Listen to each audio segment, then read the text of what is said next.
Welcome to the Huberman Lab podcast, where we discuss science and science-based tools for everyday life.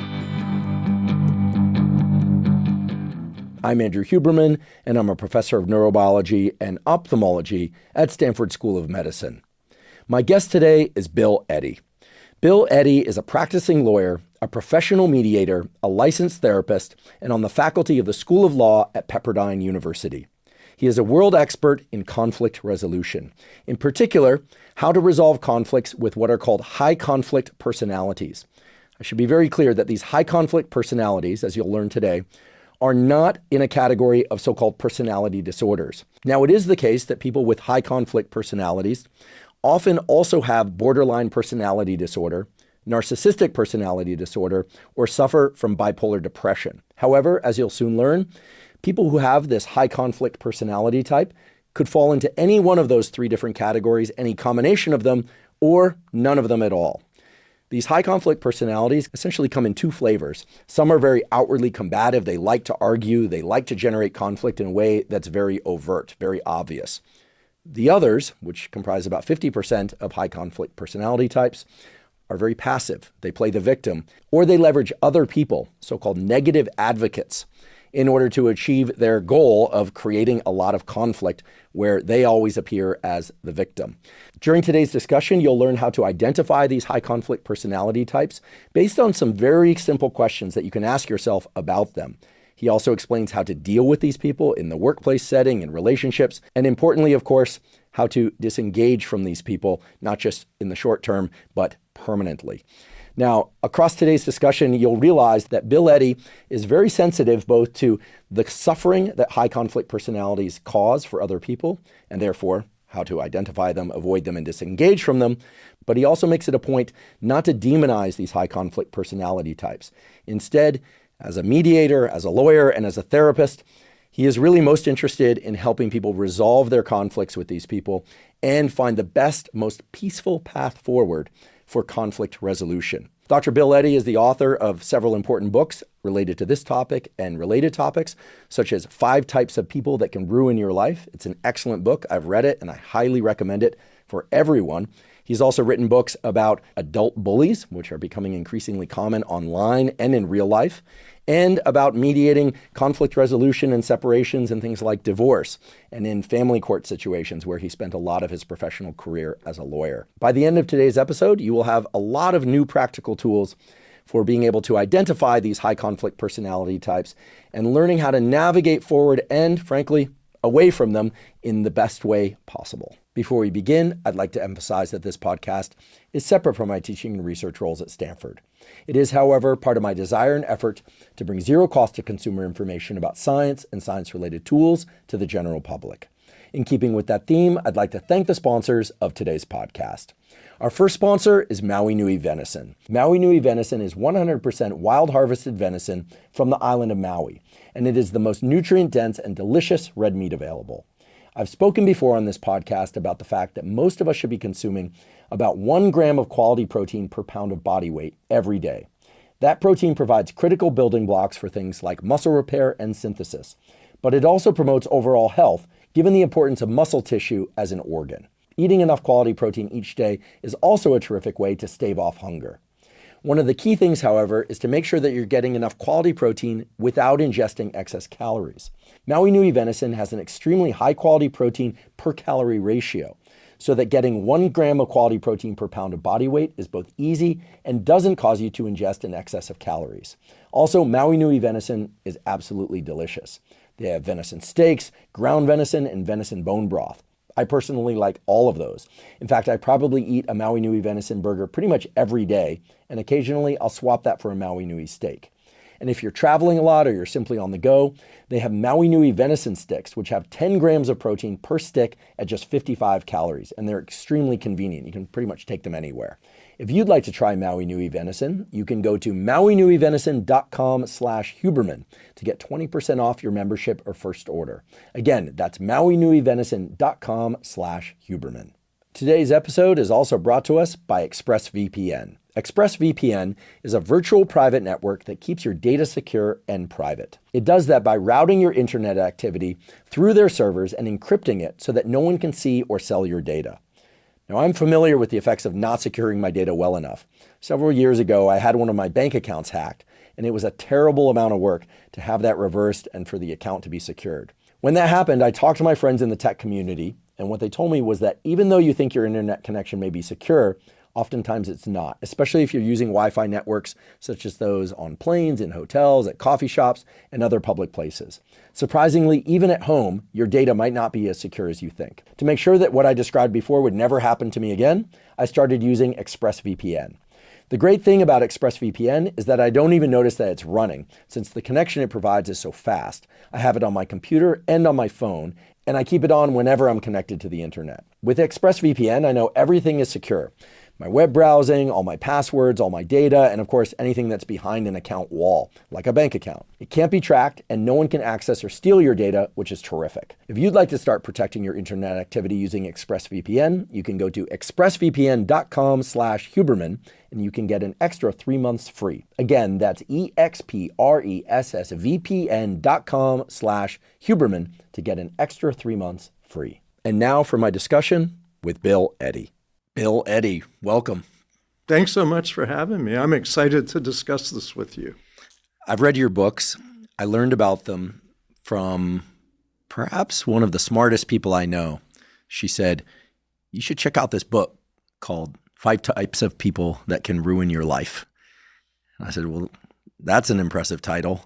And I tore through the book, learned a ton. You have a number of other books. I mentioned them in my introduction. And I suppose it's appropriate to say that you are an expert in conflict resolution, and in particular, how to deal with people that are high conflict. So maybe you could just tell us what a high conflict person is, how common are these people, and how does this overlap with some of the more traditional, quote unquote, diagnoses of personality disorders? Yeah, it's fascinating because I started out as a clinical social worker, working with children and families in psychiatric hospitals, outpatient clinics, but I really like conflict resolution. So I went to law school to get a law degree so I could do mediation, other conflict resolution, and I practiced family law. And when I started in family court, I noticed right away that a lot of the conflicts seem to be driven by people's personalities rather than the legal issue. Because I was also doing mediation in my office. I go to court in the morning, do mediation in the afternoon, same exact issues. In the morning, people were stuck for 2 or 3 years. In the afternoon, 2 or 3 mediation sessions, shook hands, went separate ways. So in family court, a lot of people aren't familiar with this, but since the 1980s, there's been the use of the term high conflict families. And family court lawyers, judges, mediators, therapists identified high conflict families as repeatedly coming to court to make decisions, as having a lot of hostility, of just seeming driven in one direction, unable to be flexible, and in many ways unable to truly have empathy for their kids. So they'd fight over their kids. And so high conflict families was a term. When I became a lawyer in 1993, I was like, wait a minute, these aren't high conflict families. These have maybe 1, maybe 2 people with high conflict personalities or traits of personality disorders, which I knew about since 1980 and working in hospitals and outpatient clinics. Because you're also a clinical psychologist. Clinical social work. Clinical social worker. So I got a master's in social work in 1981. Then I got licensed to do therapy on my own. So I'm a licensed clinical social worker in California. I can diagnose disorders. I can do treatment without supervision. I went through that, and that's how I became licensed. So when I came into family court, I go, this is the same patterns when I was working, say, with people in the psychiatric hospital who had addictions, depression, all these problems. And my job as the hospital social worker was to help them with their outside problems, their family problems. So I did family counseling for the patients. with their job. Maybe their employer wanted to fire them because of their behavior, and I tried to help keep their job. Maybe they were getting evicted. Their landlord couldn't stand their behavior. And I'd solve one problem, and I'd go, I've got you into marriage counseling, and your husband or wife's committed to working on the relationship. And I'd go, yay, I accomplished something. Next day, Bill, my landlord wants to kick me out. Okay, I'd convince their landlord to give them one more chance. Yay, Bill, my job wants to fire me. Can you help? What they have is a pattern of conflict behavior that doesn't get resolved. And that's the high conflict families that I saw in family court. So that's where that connection came from, which I would not have arrived at if I hadn't been a therapist and also a lawyer. My understanding from reading your book is that this high conflict personality phenotype is equally distributed between men and women. What is the percentage of people that have this high conflict phenotype? And then maybe we can drill into a little bit of how that shows up, its different forms of expression. Yeah. Well, let me say a little bit about the difference between high conflict personalities and personality disorders, because we have a lot of research on personality disorders, including statistics, which I'll give you. We don't have a lot of research on high conflict personalities. People have talked about it, like I said, since the 1980s in family court. And my own observations with thousands of cases of high conflict personalities is it's pretty much men and women. My law practice, I represented pretty much 50-50, men and women, mostly custody disputes, mothers and fathers. So I got a good impression. Personality disorders, there's a lot of research on. And I mention in the book some statistics, and they came from the personality disorder research. So what they found, they studied the 10 personality disorders. In the early 2000s, a big study, National Institutes of Health, the alcoholism subdivision of NIH, they wanted to see how prevalent personality disorders were with substance abuse, with domestic conflicts, with criminal behavior, and workplace conflicts. And so this study, they looked at all 10 personalities, came up with numbers for each.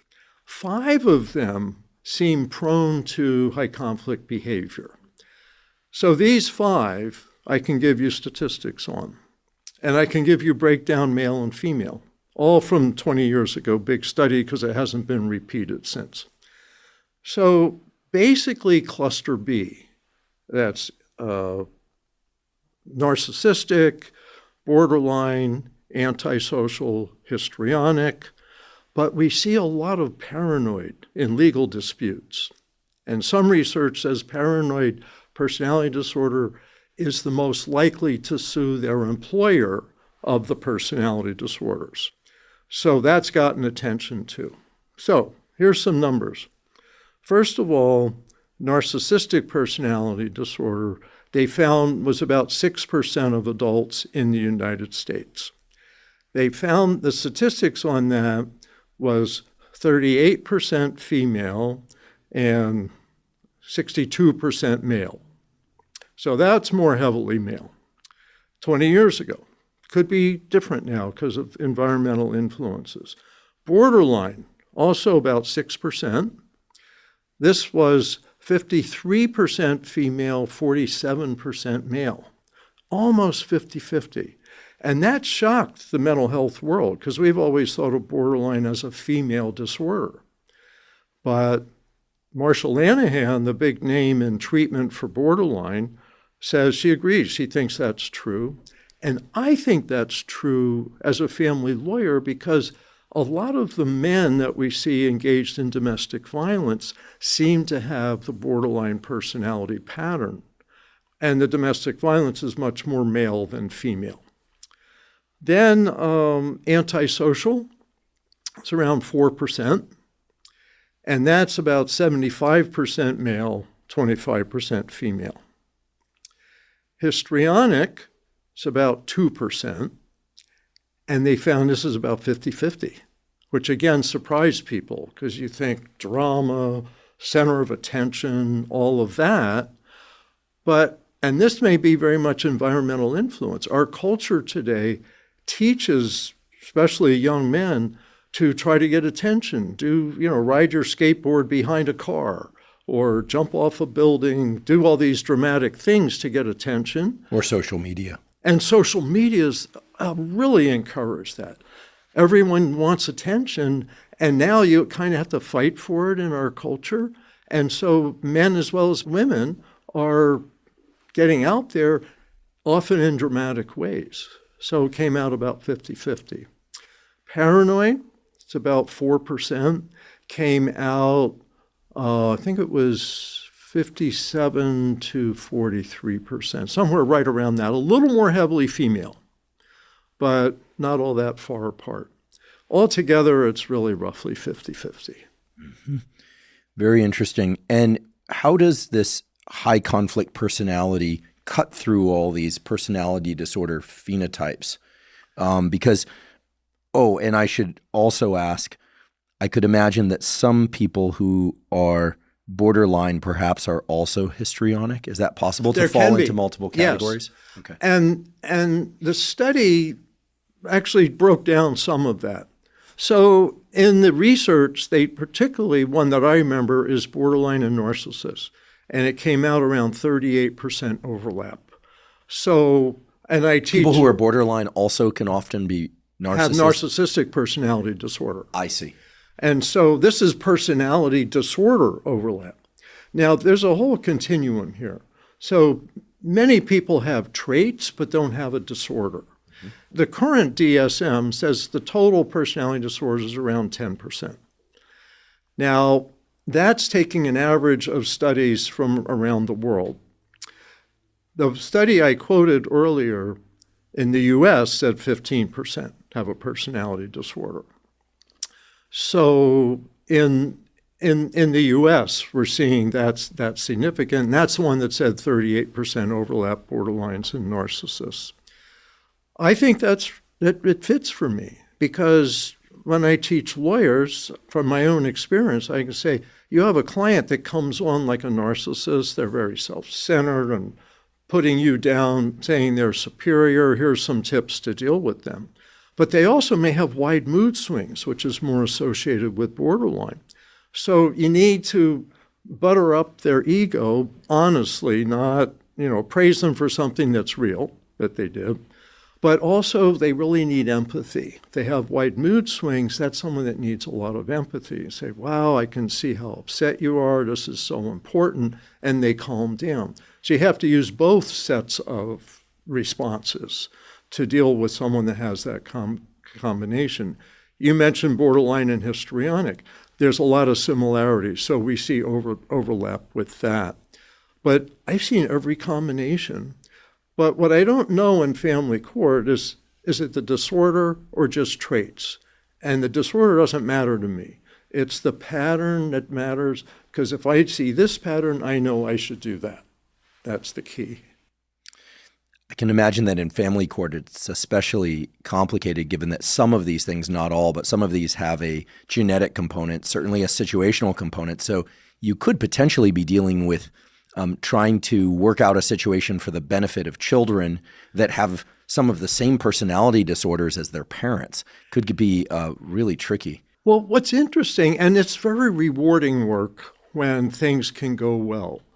When the lawyers get it, the judge gets it, everyone gets it, what's happening, they can make orders that fit the situation and help protect children from bad behavior and help get parents some help. So like substance abuse is a bigger issue in family court than personality disorders, but almost neck and neck. We talk about substance abuse all the time openly. There's treatment. Everyone recognizes the signs. We don't talk about personality disorders in our culture, and that's like flying under the radar. So Ari, I'm just going to pause you for a second there. I think it's such a key point, in a very interesting paper that you sent me, which, by the way, I'll provide a link to in our show note captions. Great. It essentially kicks off by saying that, the movement toward explaining to people what alcohol, I think they now call it alcohol use disorder or alcoholism, Right. was and is in the 1970s and 80s was a crucial move forward for the judicial system. Yes. And I think nowadays people generally understand that addiction is not just a lack of willpower, Right. that there are brain circuits that become hijacked by substances or behaviors, that these brain circuits were designed to promote our adaptive evolution, but they can be hijacked by behaviors and substances that render people really just unable to control their addictive Right. behavior. I think nowadays that box is checked. Yes. And it's wonderful that the judicial system understands that, right? Because then it can work with that. I don't think that the general public has yet come to the full appreciation of these personality disorders and these high conflict personalities and how pervasive they are, probably because of their prevalence. It's just sort of all around us and in all sorts of interactions. Yeah. And here's the question. High conflict interactions tend to be quote unquote dramatic. Yeah. And there tends to be almost a reward for dramatic behavior, as you said, online, in politics, in the media. The more dramatic, the more salience. The more salience, the more people click, the more people watch. And then the algorithms are designed to look at, like dwell time, which is nerd speak for how long people look at stuff. And so you could see how this stuff could be fed in the same way that for nearly, 75 years leading up to the 1970s, alcohol use disorder was sort of fed by the culture. You have your 5 p.m. happy hour. Yeah. Coming up in science, I would go to scientific meetings and it was like, okay, 5 o'clock hits, let's all drink. And I always thought this is kind of crazy, especially given that there was also a lot of concern about the kinds of interactions that drinking can create in the work environment. It leads to high conflict behavior. Exactly. So anyway, I don't want to riff too long on this, but first of all, this is just lauding the important work that you're doing. Second, how should we think about this high conflict personality phenotype? Should we be calling people out like, hey, that's a narcissist. Hey, that's a borderline histrionic person. Or is there a more, I guess, something that embraces a little bit more of the humanity and the real issue at hand? I think that's what you're trying to do. Yeah, absolutely. And you may have seen me shaking my head no, and said, should we point this out to people? That's the last thing you want to do. In fact, don't do that. And the reason why is personality disorders. Let me just quickly distinguish between personality disorders, high conflict personalities. The difference is, and there's a chart in the beginning of the book with 2 circles overlapping, a lot of overlap. But the main thing about personality disorders is they're stuck in a narrow range of interpersonal behavior. So some aren't high conflict people, some are. Thing about high conflict people is that they're preoccupied with blame, that blaming others is a big part of their life. So when you're dealing with a high conflict person who's blaming and has a personality disorder, you get a stuck pattern of behavior. You get high conflict personalities or high conflict people. So they're persistent in acting that way. That's the overlap with personality disorders, is they don't reflect, they don't change, they just keep blame as everybody out there. So recognizing that difference and similarity. So about half of people, I think, with personality disorders, and this is just my estimate, have high conflict personalities, and about half don't. I've worked with borderlines in the psych hospital, narcissists that don't blame other people, narcissists that are just self-centered, and borderlines who are more frustrated with themselves than anybody else. So that's an important distinction. You beautifully distinguish between high conflict personalities and these personality disorders. And I just want to make sure everyone hears again that about half of people with personality disorders would fall into this high conflict personality. In my estimation. Right. I don't have research yet. Right. And the distinguishing feature seems to be that high conflict personalities are often or constantly casting blame on others for the difficulties of their life, essentially. And that's why they have conflicts. That's why, and they escalate instead of getting worked on and resolved. So I can imagine that the high conflict person doesn't always appear as high conflict. In fact, this is something that you've alluded to many times already in this conversation and certainly in your book, that sometimes these high conflict personalities come in kind of under the radar, and that can be confusing to people, or they can go undetected for a long time. Yeah, so part of it goes with the specific personalities. So high conflict people with borderline personality traits or histrionic personality traits are often more openly dramatic. And so they might really shock you that suddenly they start yelling, screaming, throwing things just because you're having an average conversation, very disproportionate. But some, and it tends to be more the antisocial personalities, some narcissistic personalities can look really reasonable on the surface. And they've actually had a lifetime of experience at looking good, which kind of covers up all the stuff under the surface. And I think of a couple examples. So, for example, and I deal sometimes with domestic violence cases. So let's say an abuser says in court, says, oh, well, I was helping her because she was so upset. I took her keys away and I held her down on the bed because I was afraid she would leave and get into a car crash. Well, there may be rare occasions where that's true, but that's a common story that we get from domestic abusers. Or in court, I've seen this, where there'll be a very reasonable person kind of explaining the situation, and their partner, more often a woman, is just emotional, is a mess, maybe even in tears. And people don't realize about 80% of divorces in court today, people represent themselves. And so there's these conversations, and the judge is like, well, this guy's being really reasonable, and this woman's a mess. I mean, I'm going to go with what he's saying. And so a lot of stuff slips under the radar that way. But gender-wise, it could be the reverse. In a lot of relationships people get into, people make themselves look really good, and then the negative stuff comes out weeks, months, maybe a year later. So that's why we say wait a year until you decide to commit. Because nowadays, who knows? You may have someone that really is good at covering their bad behavior. Yeah, let's hover on that one particular point, because this is perhaps one of the most important takeaways from your work. Could you just spell out this first year principle? And perhaps it's useful for us to also acknowledge that, yes, there are a great many truly great stories about people who met one weekend, 2 weeks later got married, and then we're hearing the story 50 years later when they've got grandkids and great-grandkids, they thrived. Or people met, got engaged 3 months later, or, in some cases got pregnant 3 months later, and they have this wonderful marriage and family story to tell. We hear these stories, and they're really wonderful stories, right? I mean, they sort of affirm your belief in humanity Right. when you hear those stories. And they are powerful, but in discussing a little bit of this with you offline, you probably have witnessed more cases where people rushed, and the rushing to commit or to create led to more problems than it did good. Yes.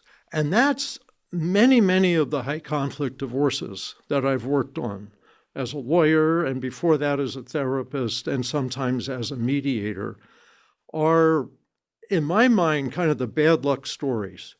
Got a decent person, usually my client, of course, but something happened, they got together too fast, and then all this stuff came out. And I really believe in today's world that it is a matter of luck. And that's why you should take a year to find out, did I draw the short straw in this relationship because I got this perfect looking person, great record, all these good things, but close relationships is where personality disorders come out, interpersonal difficulty, and the high conflict behaviors, mostly close relationships. So everyone might like them at work, but when you're home alone with them, they could be really terrible, yelling, hitting, doing all of this stuff. So that's why we say wait a year. I've had a lot of cases where people tell me, we just fell in love. It was beautiful and everything was wonderful for about 6 months. And then when I committed to get married, all this stuff started showing up. But I got married anyway because I figured, well, time and love will heal everything, only it didn't. So in today's world, there's a higher risk of getting a high conflict relationship, I must say. And the description you gave is what people often tell me. They say, my grandparents got married a week after they met, and they just celebrated their 60th anniversary. They're still in love. Everything's wonderful. Your grandparents tended to know who they were marrying. In today's world, not only don't you know, you don't have a history, but high conflict people have learned to cover up the full range of who they are. And they're not bad people, and that's something I want to emphasize. They just have a different personality, and they may have been born this way, but they don't come with markings. They don't come with the music like of Jaws, do-do-do-do. They look good, and anybody, I think, is at risk of falling into a relationship like this. I'd like to take a quick break and acknowledge our sponsor, AG1. By now, many of you have heard me say that if I could take just one supplement, that supplement would be AG1. The reason for that is AG1 is the highest quality and most complete of the foundational nutritional supplements available.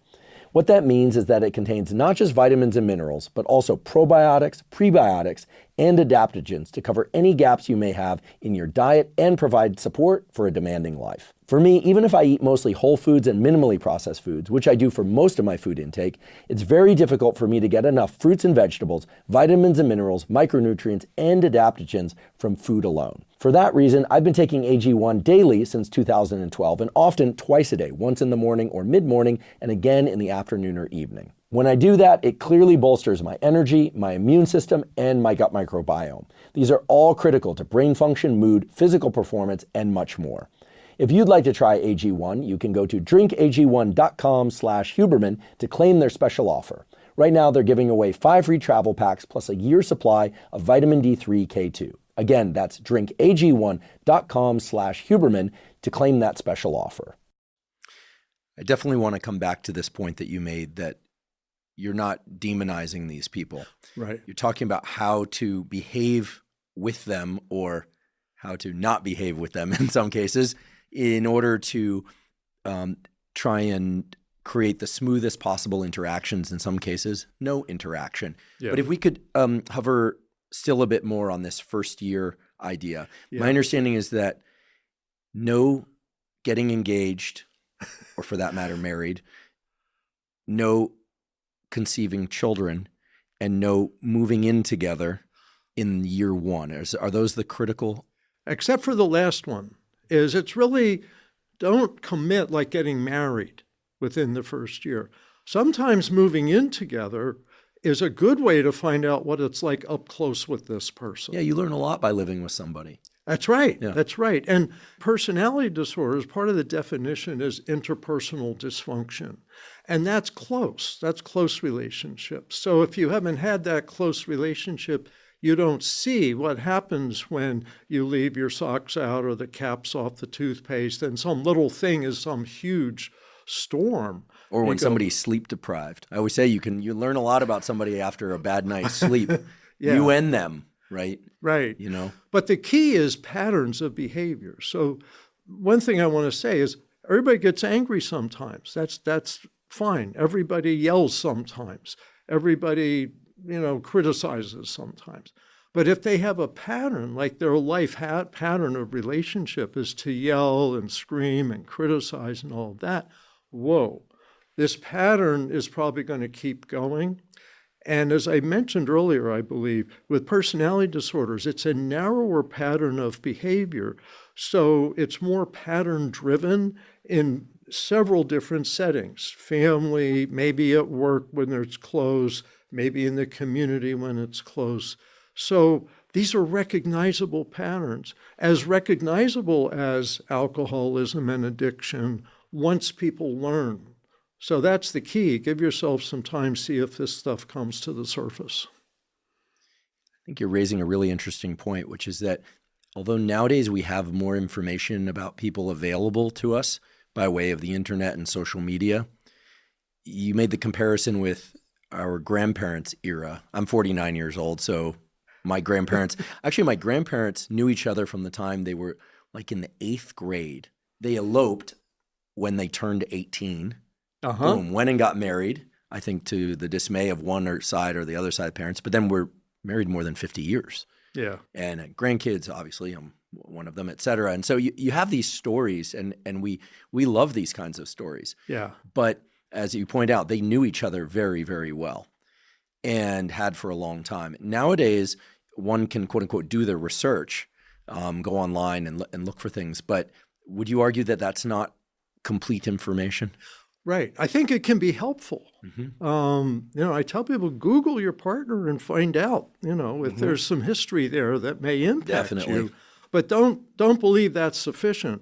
What I say is that you really want to talk to is relatives and friends of this person. And what you really want to do is see them in action. So with relatives and friends. Relatives and friends. Yes, because that's close relationships. That's the key. This is all about close relationships. And that's what catches people by surprise. They say, this person looks good at work. Some people have worked together for 10 years, and maybe they were in other relationships, and they both got divorced, commiserated with each other, and they get together. And it's like, we've known each other for 10 years, we're going to have a great relationship. And they find out this is like a stranger almost, because it's a close relationship now. And that's the difference. How people behave in a close relationship often triggers like personality disordered stuff, fear of abandonment, fear of looking inferior, fear of being dominated, fear of not getting enough attention. The personality disorders seem to have excessive fears in these areas. Is it fair to say that if somebody has a lot of stable friendships over, long periods of time, that's a good indication that they can maintain close relationships? But it seems to me you'd also want to know, like, what is a close friend to that person? Do they actually spend time with them? And likewise with coworkers, because some work environments that I've been in are necessarily very non-personal. You don't share much, right? Whereas other environments, like I know the partners of everyone I work with now at the podcast, that wasn't true for my academic colleagues. I knew some of my academic colleagues' families. I would have dinner with them, et cetera, but some of them less so. So context matters a lot. Yes. Right? And I'd say you mentioned the word stability, and that's really a key. So if they have close friends they've had for 10, 20, 30 years, that's a really good sign. Bad signs are, I don't want you talking to my family. They're evil people. They'll say terrible things about me. You can't trust them.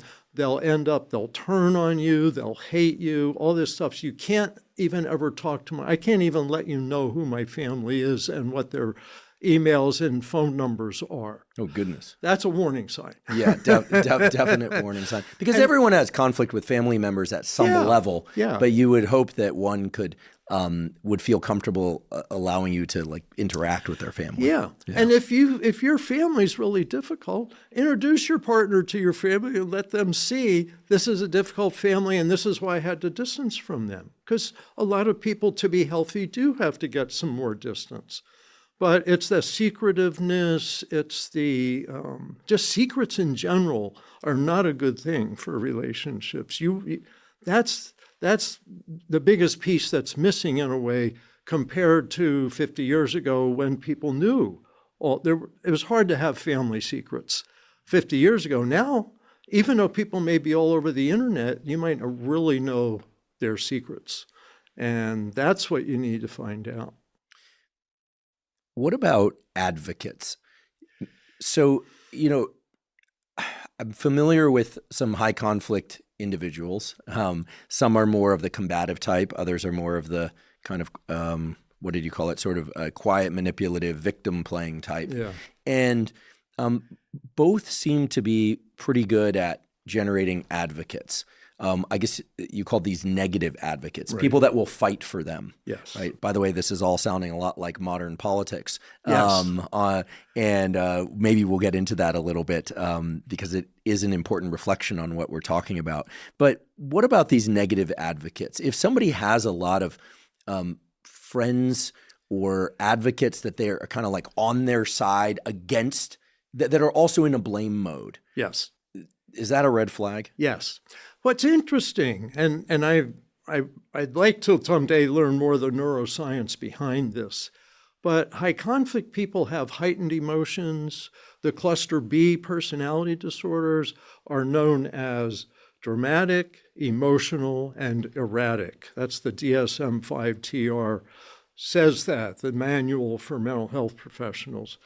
And so their heightened emotions are contagious. And in general, what I've learned about this work a lot is emotions are contagious and high conflict emotions are highly contagious.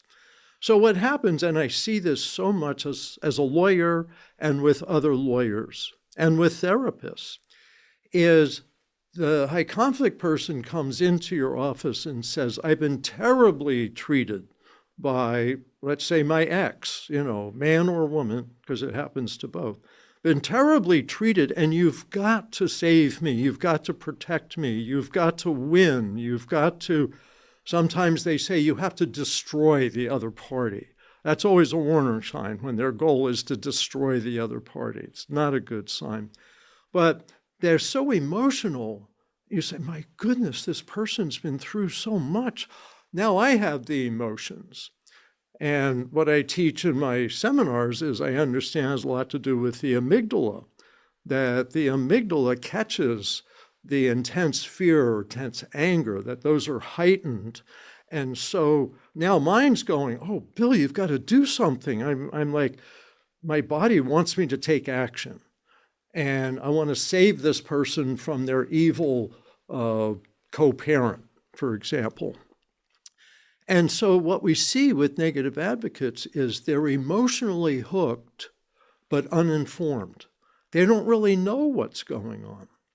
And I'll give you an example. A court case with a high conflict person brought their whole family. And I had a case with false allegations, terrible allegations. My client happened to be the father. The mother was making false allegations of child sexual abuse. And I've had all types of true cases, false cases. So this is a real problem, a real issue, but there also are false allegations. In this case, that's what was happening. So the mother brings her whole family. And the judge realizes what's going on in the case because of the evidence presented and sanctions the mother for knowingly false allegations. What does that equate to in the legal system? So my client, the father, spent like about $40,000 getting a psychological evaluation, having a trial, doing all of this attorney's fees. And so the court made her pay $10,000 of his attorney's fees and costs. So that's what the sanction is. And there's a code section that says knowingly false allegations of child abuse are a basis to make one party pay the other party's fees. So she's ordered pay. She never paid it, by the way. And she owned no property. We weren't able to get it because she had property in other people's names. But the idea was that she brought her whole family there. She brought her mother, mother's boyfriend. She brought her roommate, who was a psychology grad student, who was like encouraging her, oh, your daughter's being abused. You've got to do something. These were all negative advocates. And when the judge made her ruling and spelled out the information, that was very clear. I mean, we caught the mother lying. She persuaded other people to lie for her. We caught them in lies. So it was a really surprisingly open case. And the family started yelling at the judge. They said, this is a crime and this is a shame and blah, blah, blah. The judge said, you take yourselves out of here immediately or I will have the bailiffs take you out. And that they stood up and left and shouted, this is an abomination or something like that. These were the negative advocates. They didn't know what the full picture was. They believed their family member, who was a skilled liar. I believe, and this is very interesting, I got to talk to her therapist, a therapist she had. I was released to talk to her. And the therapist, it was in the open, was she has borderline personality disorder, and that was an open thing. And the therapist said, and there's something else. And I said, antisocial personality disorder? And she said, I can't say, but I wouldn't disagree with you. Which is effectively a yes. Yeah. And with antisocial, that's where you get a lot of lying and stuff like that. It's a rare case, but since I have the social work background and I've had many true cases of child sexual abuse, especially as a therapist, I can see the difference, whereas a lot of lawyers don't know what to look for. But this was an exceptional case, antisocial and borderline personality disorder. She had a lot of traits. And at first, the judge was very critical of my client and us, and he had supervised contact. But the supervisor said, this is fascinating, when the child would be exchanged, the girl would kind of walk kind of tentatively towards the father. The mother dropped her and left. The supervisor brought her to the father. She was kind of tentative. She'd see the father and she'd look, the mother's out of sight. She'd jump on him, laugh, and have a wonderful time. I do have one question. It's not a litmus test question, but do you recall from the particular case you were just describing whether the relationship had started very quickly? Had they moved in together quickly? Had they decided to have children together quickly, married quickly? In other words, was your client oblivious because of the rate at which he were moving? And the analogy that comes to mind is if you're moving very fast, it's hard to read the road signs. I think he did. And what's interesting is they got together when they were quite young. I think maybe she was 18, he was 20, something like that. That's pretty young by today's standards. Yeah. And so excitement, new, all of that. I'm pretty sure they did. And what's interesting is they had gotten divorced. That the issue I described was an after divorce custody issue. But they had gotten divorced maybe 4 or 5 years into their marriage, and she assaulted him, and he had the scars and all of this. So he had actually custody of this girl who was 8 years old when the story I just told you happened, which is also helpful because she was verbal. She could describe. She actually described how her mother coerced her to say things that weren't true. But yeah, so they got together young, I think quick. Then they got divorced, but the patterns continued. And that's one thing we see. A lot of high conflict divorces keep going even after the divorce. The actual divorce date is like a speed bump in the lifetime of high conflict if they have children together. Hence the wait to have children with somebody. Yes. If possible. Yes. You asked about emotional contagion and you made reference to the science. If I may, I'll just share something that might be of interest to you and to the listeners. You're certainly right that the amygdala is a central hub for threat detection.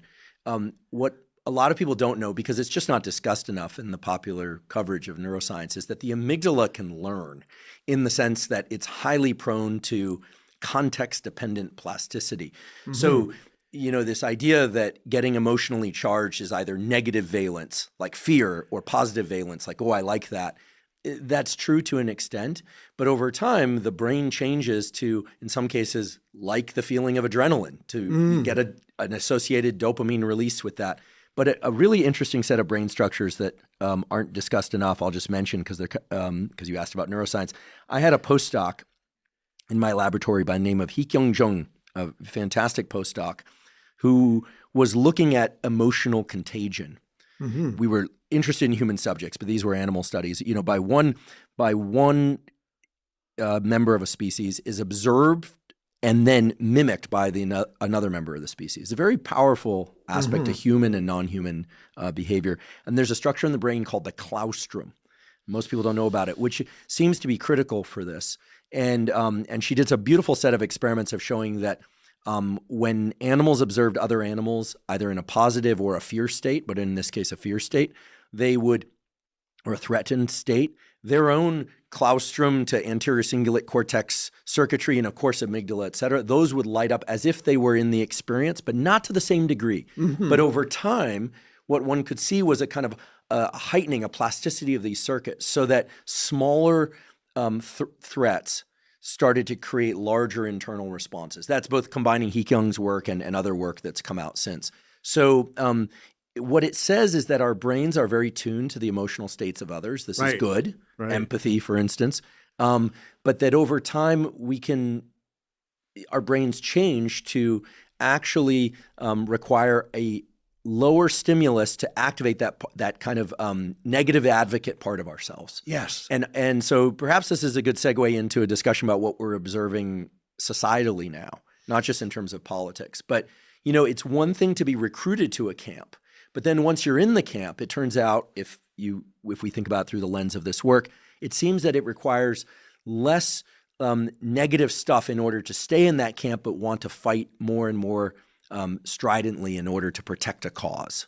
Does that make sense? I think exactly. And as I mentioned in my book about bullies, I think polarization really demonstrates that. So once you're in your group and you see the other group as not only having a different point of view, but as the enemy, then your brain doesn't need to work on it anymore. That's case closed. They're the enemy.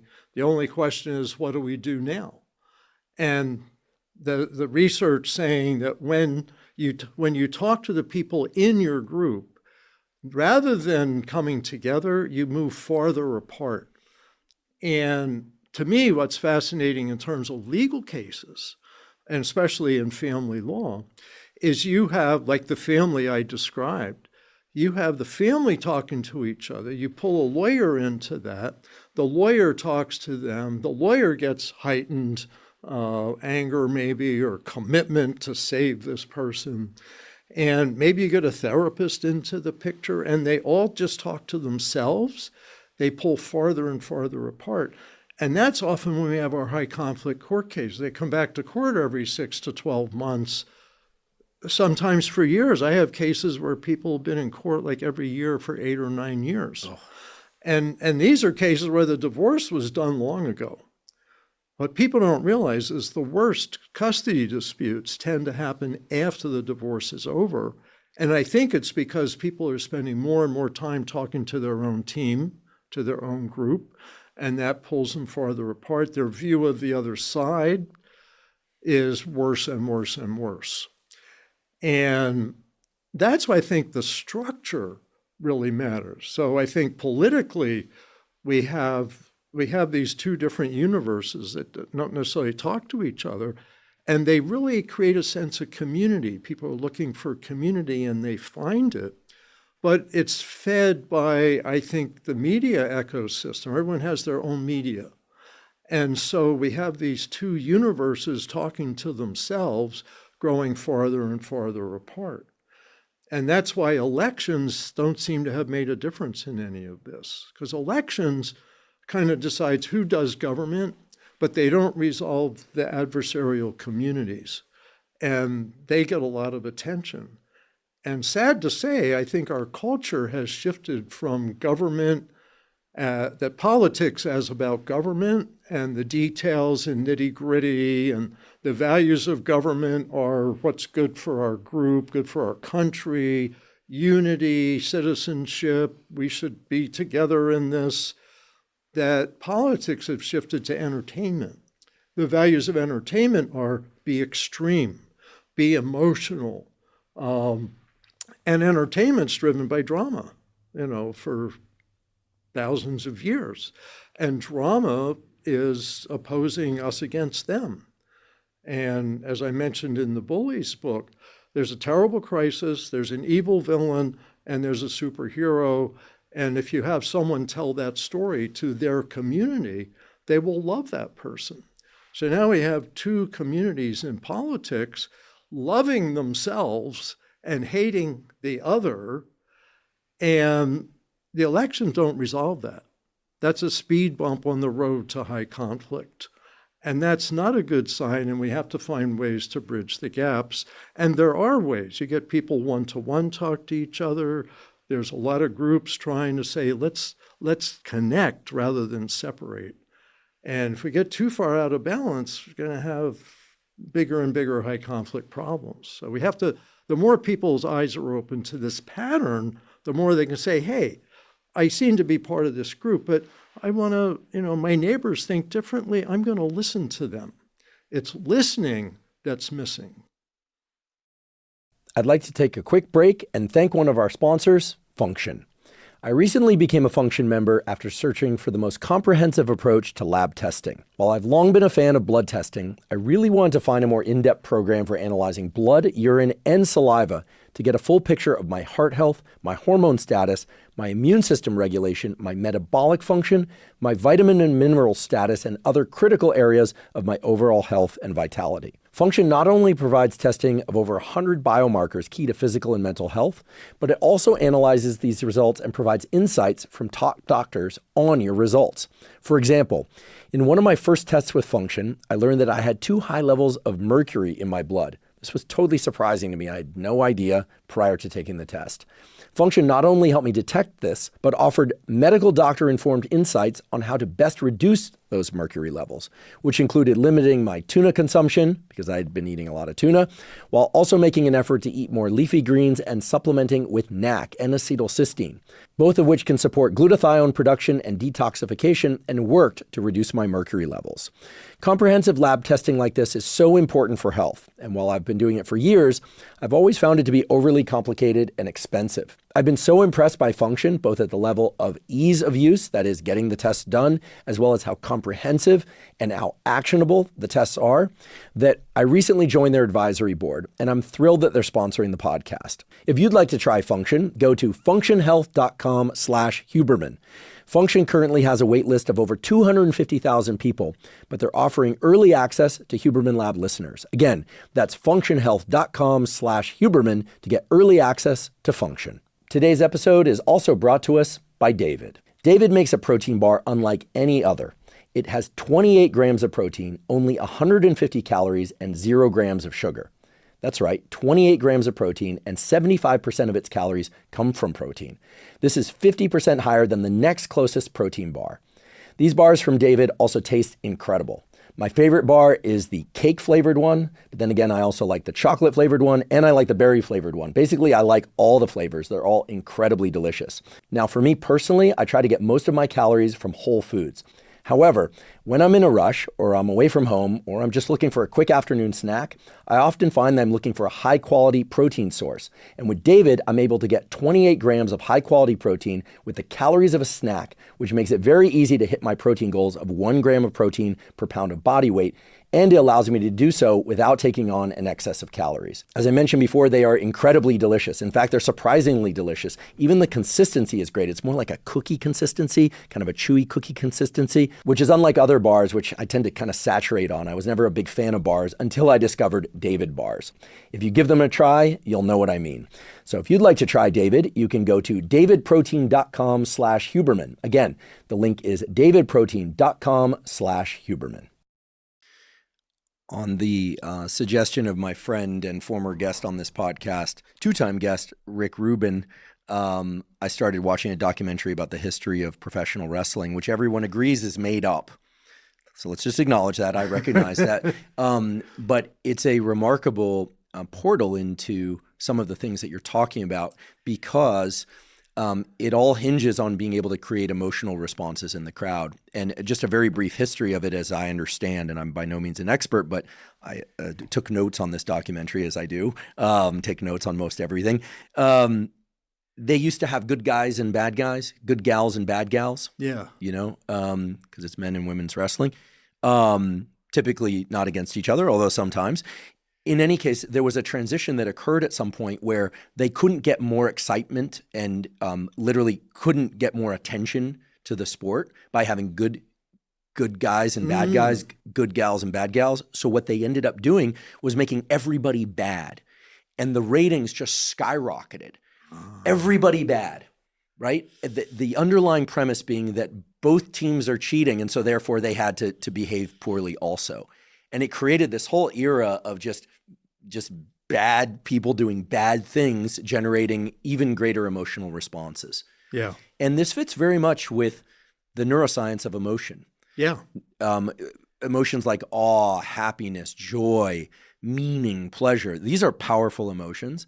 And I will not say, because there's no data to support the idea that fear, anger, being threatened, et cetera, are more powerful emotions, but they tend to drive more behavior to, in other words, people will do more. This is well known in the field of behavioral economics too. People will do more to avoid losing something than they will to gain something, sadly. But this is how our species is wired for evolutionarily meaningful reasons. So the point being that I think societally and perhaps interpersonally, because the two things mimic each other at every level, individuals all the way up to culture, seem to be engaged in this like increasingly amplified emotional states.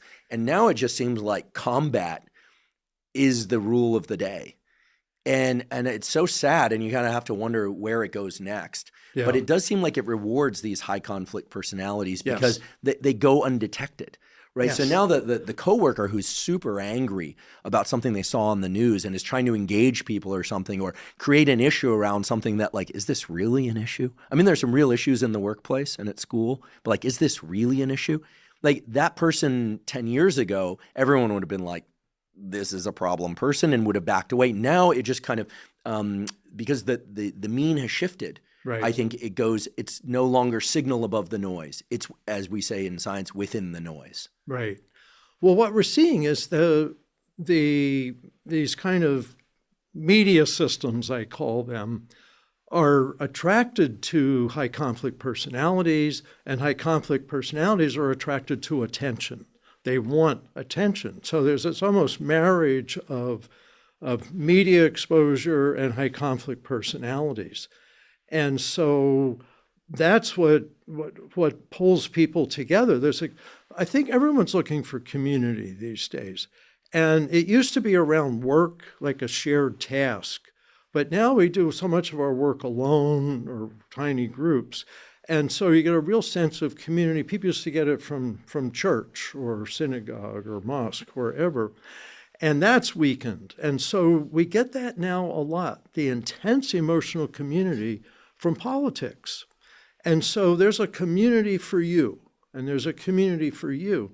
So they pull themselves together, they get that I don't know, dopamine hit or whatever it is, and strengthens them. So what's happening is we're pulling apart. But to me, the answer is exposing the patterns and understanding our brains, is recognize what's happening. This person's probably exaggerating when they say that, those people are evil. This person's probably exaggerating when they say those people are stupid. Whatever it is, that we have to realize, okay, don't buy that completely.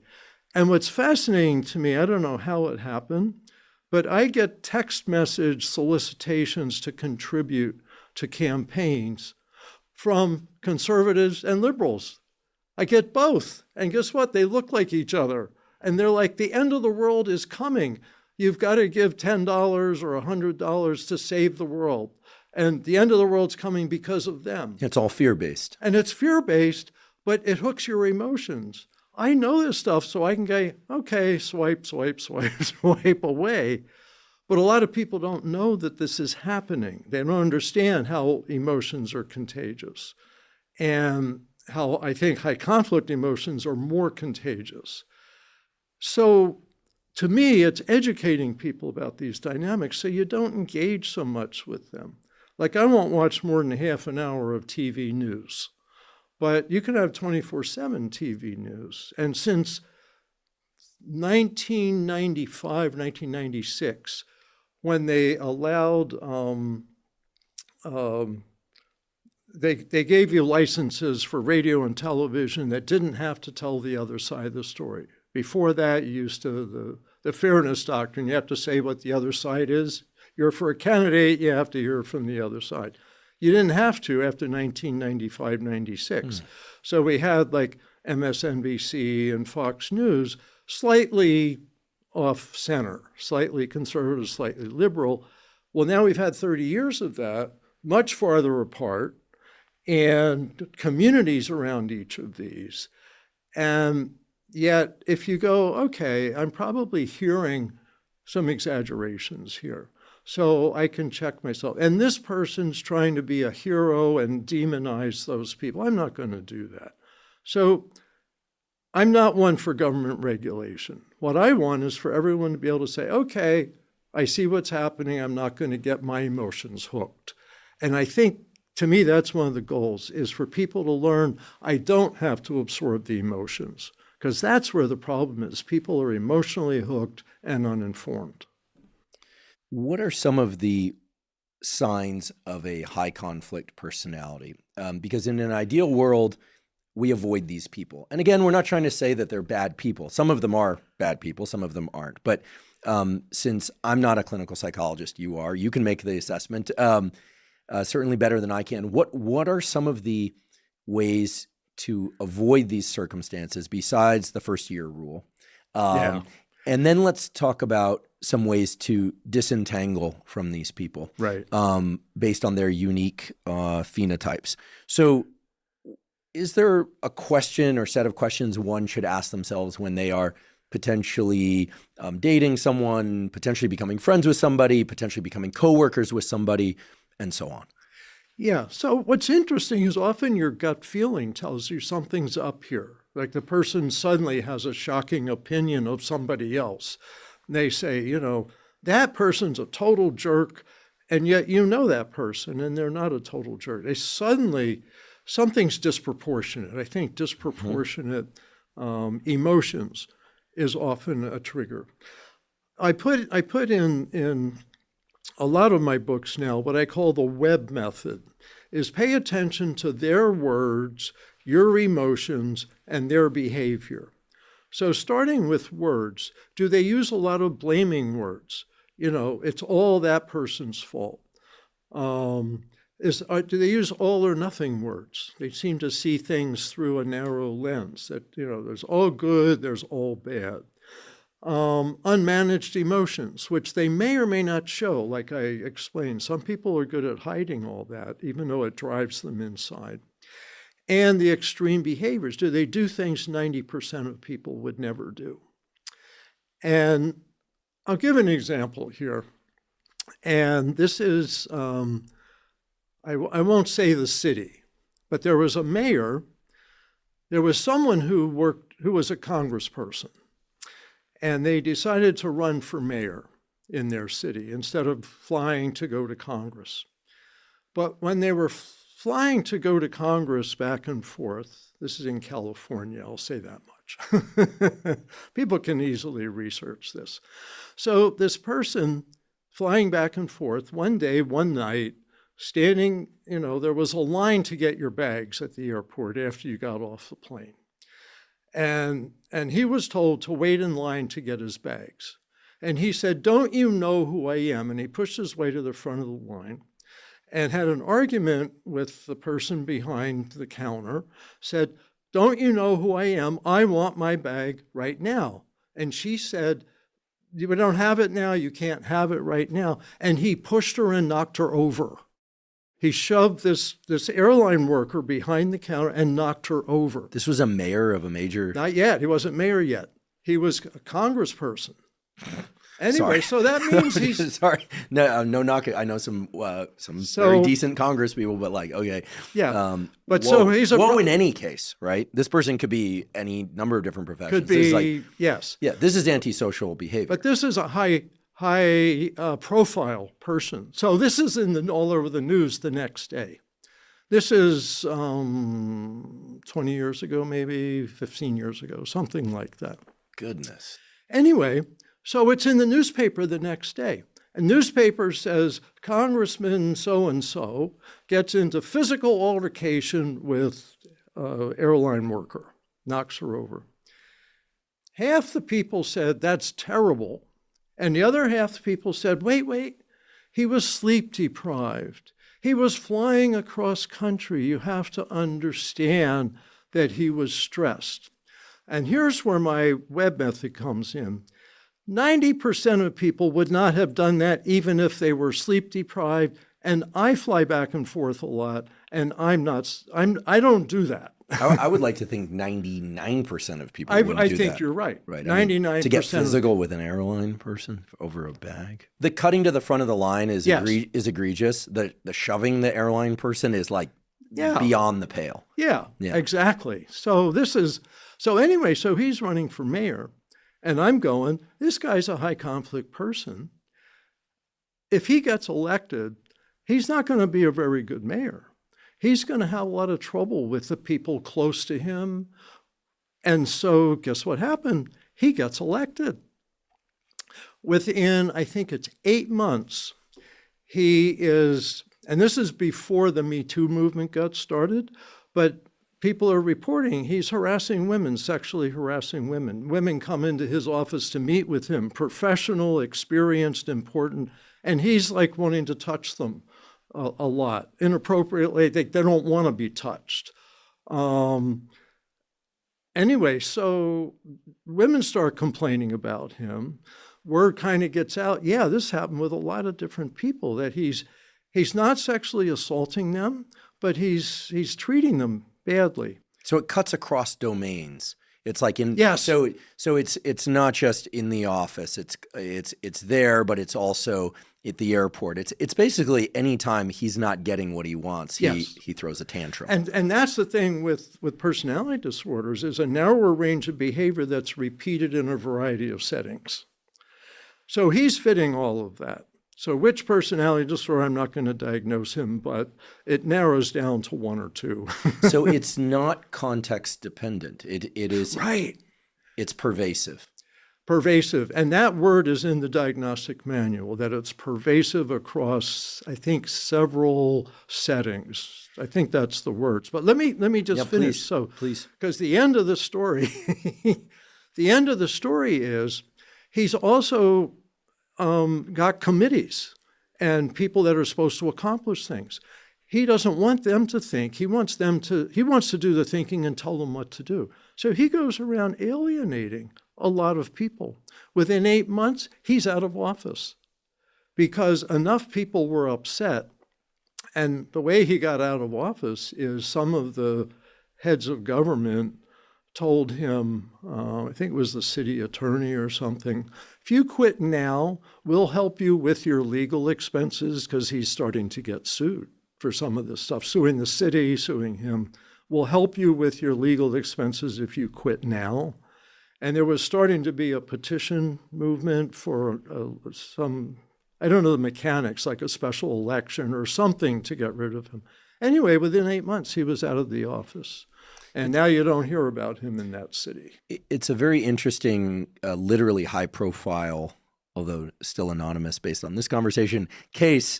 I wonder if on a more subtle or typical level, the following is informative or not. I'm not looking for a validation of the example I'm about to give, but I've been very surprised at times how if a person who I'm with for the first time out on a meal will behave towards the wait staff. Yes.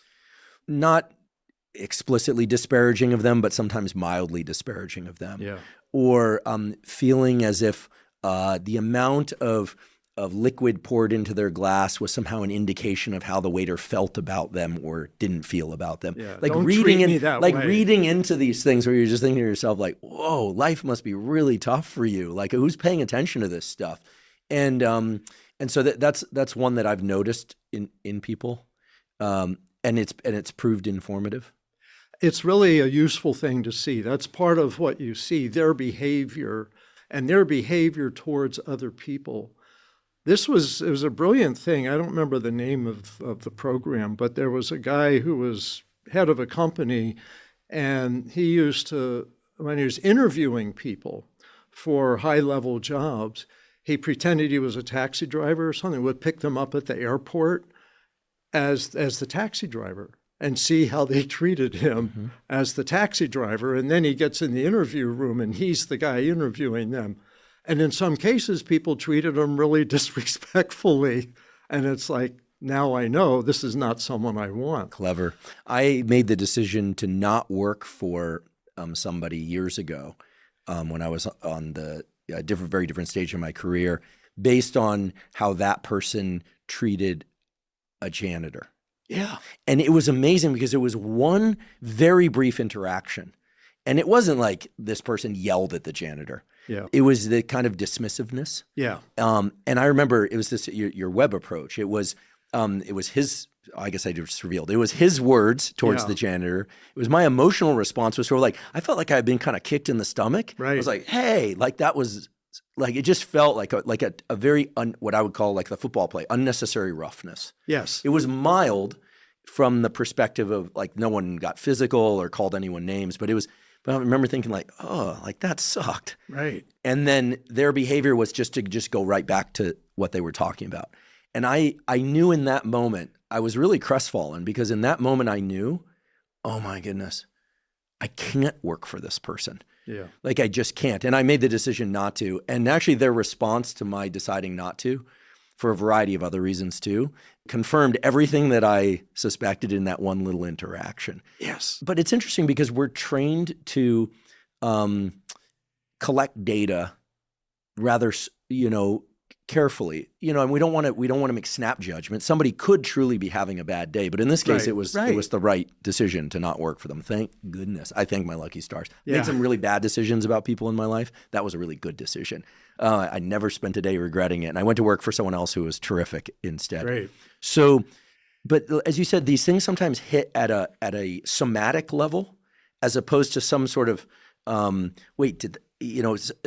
like very cerebral analytic thing. It kind of hits at what must be a very primitive circuit. I can't help the neuroscientist in me wants to say like it's got to be something at the level of the body where we go, wait, that was messed up. Yeah. And you can't really point to a specific word, and then you start to question yourself. That's the problem. You wonder maybe their tone wasn't. Maybe it's my own perception, but I don't know. Maybe the body doesn't lie. Maybe it knows. I think the body is like a first responder, and that we should pay attention to that. And especially with high conflict personalities, especially the con artists, which is part of antisocial personality, and the ones I've dealt with are very good at this, is their words are just right. And your brain is like soothed by them. You go, this person gets it, and I'm totally comfortable. They're charming, all of that. And your gut goes, wait, they're out of sync. I have this cold feeling. Why do I have this cold feeling? And I think that they're aimed at your cerebral thinking, and that your guts kind of gets it because they're in a way predatory. Like antisocial tend to be predatory. Those people have dead eyes. I've known a few. Yeah. I've known a few, men and women, and their eyes are, I can only describe, and I'm a vision neuroscientist. That's like what the career has been. Right. And those are two little pieces of brain right there. And there's something about the deadness, and I don't have a science to support what I'm about to say. There's something about the deadness in their eyes. Maybe their pupils don't change shape with levels of arousal the same way other pupils do, because we know that happens in healthy people with a healthy autonomic nervous system. But there's something lacking. Yeah. And people make up all sorts of theories online. Like I'm not a big blinker. I don't blink when I'm concentrating. Blinks break up my flow, and this is actually a way I can remember things. People have these theories about blinking, non-blink. The research doesn't support any relationship between blink frequency and personality. They had this whole theory about Zuck too, like he doesn't blink, therefore he's whatever, he's a robot.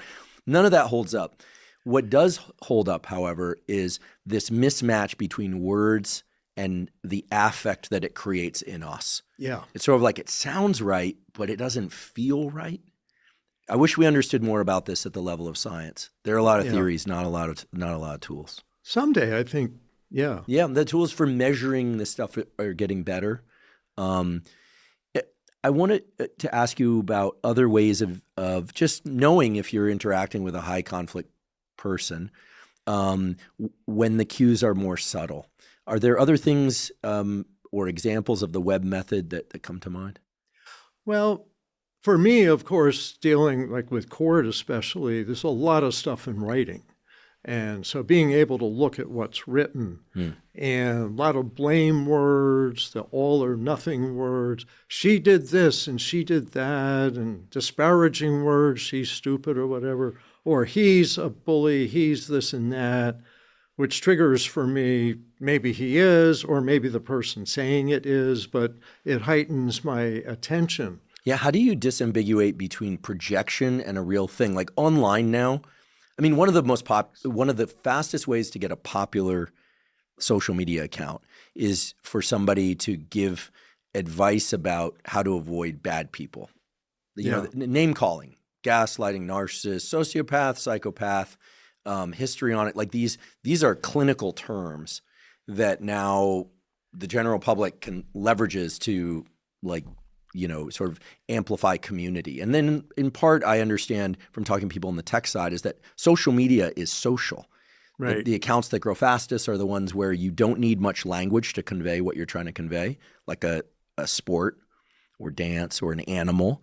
And among the others that grow very quickly and therefore are rewarding to people are ones where there's where you're recruiting these negative advocates. Right. First of all, I want to make sure that I get this point across, and that is there's a lot of temptation to label people with like the mental disorders, the personality disorders. And it's absolutely essential that people don't do that. If you think somebody might be a narcissist or might have borderline personality or be antisocial, keep that to yourself and adapt how you work with them to be more effective or be more cautious, whatever. But the worst thing, I think, is people say, oh, and everyone agrees that person's a narcissist, so we kind of gang up on that person. That's not helpful. The goal is not rejecting people. The goal is adapting what you do to either manage the relationship, decide, okay, that's not someone I'm going to get close to, but, you know, I can still work with them or have them as neighbors or whatever. So I want to emphasize that, because I think you're right. There's a lot of that today. And people come to me with that concern and say, Bill, you teach about personality disorders. Yes, so people understand patterns of behavior and how to adapt your own behavior. I'm not teaching people to label other people. So that's real important. Yeah, people go to school for many years and do 3,000 plus clinical hours to learn how to do do that. Yeah. To do that properly. It's like saying, it's like diagnosing anything. Right. I mean, a dermatologist might be able to help diagnose a skin patch for potential cancer, but we're taught that we're not supposed to do that ourselves. Right. So we have to be cautious, but on the other hand, aware. And the more you're aware of patterns, like being aware of someone with an alcohol abuse issue, is to go, okay, I'm not going to be serving him alcohol with dinner. He's a great person, but I'm just going to leave that out of the evening meal.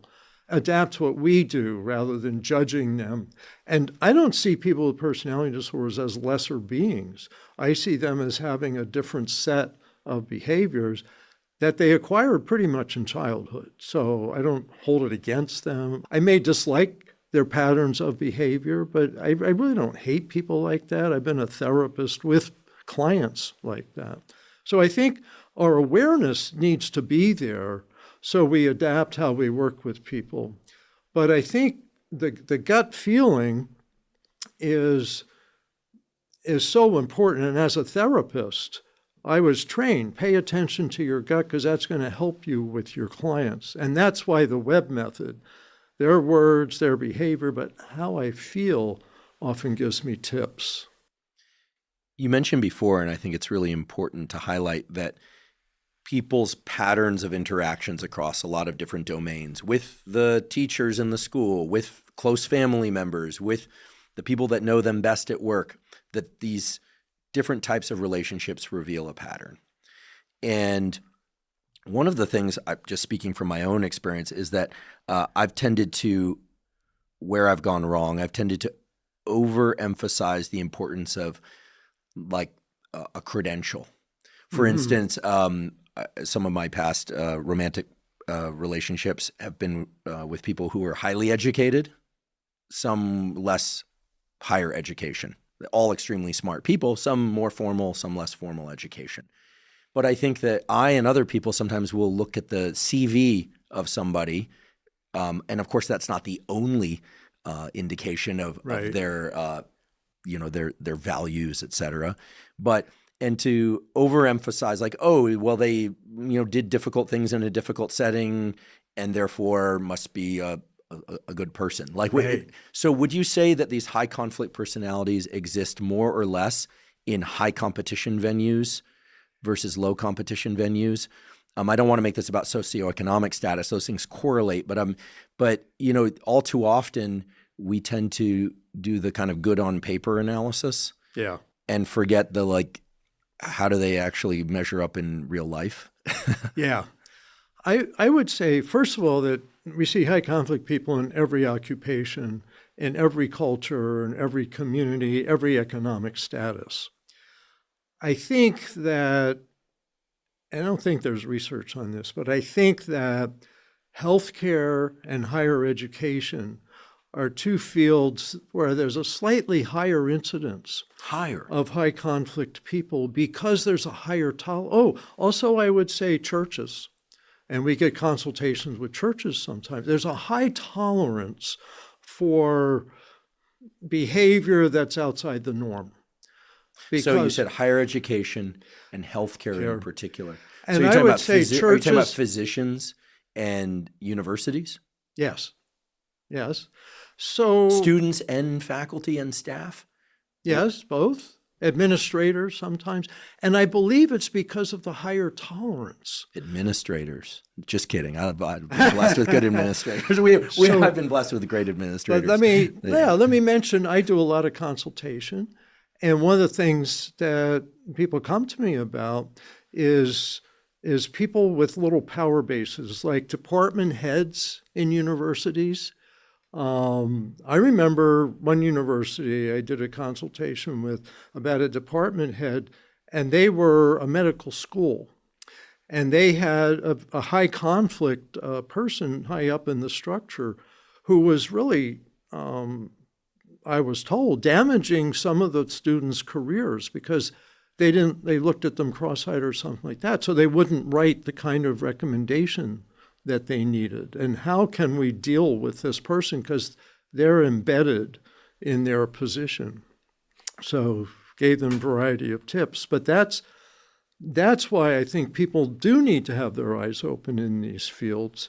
And I want to add, since I'm talking about occupations, we see this a little bit more in nonprofits and nonprofit administrators. Because again, nonprofits are good people doing good things, but they have this higher tolerance for administrators of bad behavior because they're good people. And that blinds people because of the assumption they're good people, or because because the mission is good. The mission is good, and they're invested in this mission, so they must be good. Do you think that's part of what got them there? Yes, and the thing that's so tricky is everybody's somewhat unique, but also these are some recognizable patterns of behavior once you know to look for them. And this is something we're doing much more in the workplace now. And employers want to know, we want to promote this person. Is that a good or bad idea? Well, let's look at the patterns of behavior. Because once you put them in an embedded position, things are going to be harder. I've been approached by city councils. They say, we've got somebody on our city council that's a high conflict person. What do? Do we confront them? Do we publicly talk about them? All that stuff. I say neither of those is good. Learn how to manage them until they move on. And they often do, because people slowly go, we don't like working with this person. It's really interesting. When I was a graduate student, there was a department chair in that department, big personality. Yeah. Like big personality. Yeah. And I very quickly came to realize, also because I listened to the faculty that were under this person, that despite having this big, larger than life personality that you might initially place into a category of, diagnosis or something, that this person was an incredibly strong advocate for the faculty. Yeah. And they loved that. And he was really beloved. Mm-hmm. And I think rightfully so. and at a surface level, might have rubbed a few people the wrong way. I think as students, we were like, oh, whoa, it was almost like I didn't quite know how to like respond to it. But you very quickly got the sense of like a real kind of paternal nature in this person. Right. So I point this out because sometimes these big personalities are really, truly benevolent. Now, I'm not saying he's a perfect human being. How could I know that? I don't know that. Right. I didn't know him in all domains of his life, although I did know his family, and he seemed to have a great, strong family too. But then by contrast, I'm thinking of the person I alluded to earlier, different department, different university, who was kind of like more meek, like certainly is more of the stereotypical lab scientist. But then, there was this like interaction that I observed, and I thought, like, whoa, like that's really dreadful. At least that's not an environment I want to be in. Yeah. So sometimes these things don't match our initial impressions. I raise this because sometimes we think big personality, AKA high conflict personality. Sometimes we think, hey, kind of, quieter, nerdy type, and they're actually quite dreadful. Yeah. So it doesn't always fit. And I think the problem with the internet social media version of this, the typical version, because there's some great social media, internet stuff, podcasts, et cetera, is that we default to what we see and what we hear, but we don't really have the data. And we can get manipulated that way. That's what's tricky. But you raised several important points. I want to respond to them all if I can remember them. The first is that this is in many ways quite nuanced. The key thing to look out for with high conflict people, a preoccupation with blaming others and not taking responsibility. So you might have a big personality that's not a high conflict person. You might have a meek, quiet person who is a high conflict person. So you can't go by what your eyes see and your ears hear. It's really a question of evidence. And that's why I think maybe I got into this after I became a lawyer, that there's no way to quickly know, although you may quickly suspect and then want to look deeper. But I want to give an example, because now that I seem to have criticized department heads and well, I cited at least one that is really wonderful. I've known some other great department heads. I mean, there's some chairs that are just like, these are, first of all, as a department head, sometimes there's a slight salary increase. Usually it's trivial. Yeah. These people don't do it for the money. I have a good friend who's also been on this podcast who's a chair of neurosurgery at a major department. I mean, these are people who they work their butts off to try and make conditions better for patients, for professors, for clinicians, for staff. I mean, I'm not just saying this. I have no incentive for saying it. Right? These people don't control my life anymore. Well, I suppose my chair of ophthalmology, who's a wonderful person, it does. Et cetera. But the point is that there are some people that step up to the plate to lead that are really great leaders. And these are just not the people that we're focusing on today. Right. And so the thing I want to emphasize, that my favorite example is Steve Jobs. Steve Jobs, I would say, hands down, was a high conflict person. Famous for it. There was a guy in Silicon Valley wrote a book, The No A-Hole Rule. And he talked about Steve Jobs in there because he knew Steve Jobs. He was in Silicon Valley. So I remember reading his biography, like 1,000 pages or whatever. And what stood out to me was that he blamed people, sometimes a lot of all or nothing thinking. They talked about his reality distortion field. And that's exactly what high conflict people do. They all or nothing thinking, you got to do this, you can do this. People say, that's not possible. It's physically impossible, Steve. You can't do this. And then he would push them. And one example that stood out to me was touchscreen, glass that you touch and it knows where you are. I think, and I may have it wrong, but from reading his autobiography, that he harangued Corningware Glass Company, Corning Company, something like that, to create that. And they said, you can't do it. It's not physically possible. He says, do it in the next 90 days. And they did. They invented this thing that they probably would not have done unless he pushed them.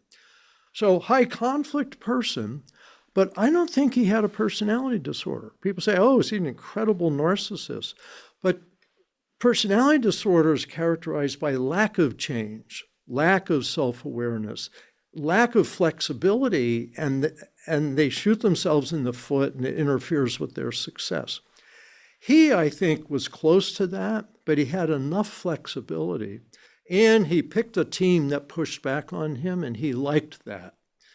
So he's an example to me of high conflict person, probably not personality disorder, and successful because he probably had some traits of these personalities. So what I see is you totally have to look for the evidence, that you can't make an assumption, but if your gut says, maybe something's off here, pay attention to that, but look for the facts, talk to other people that know this person, see them in other situations, because there's incredible people like him that accomplish a lot of really good stuff that you don't want to say, oh, we can't have him.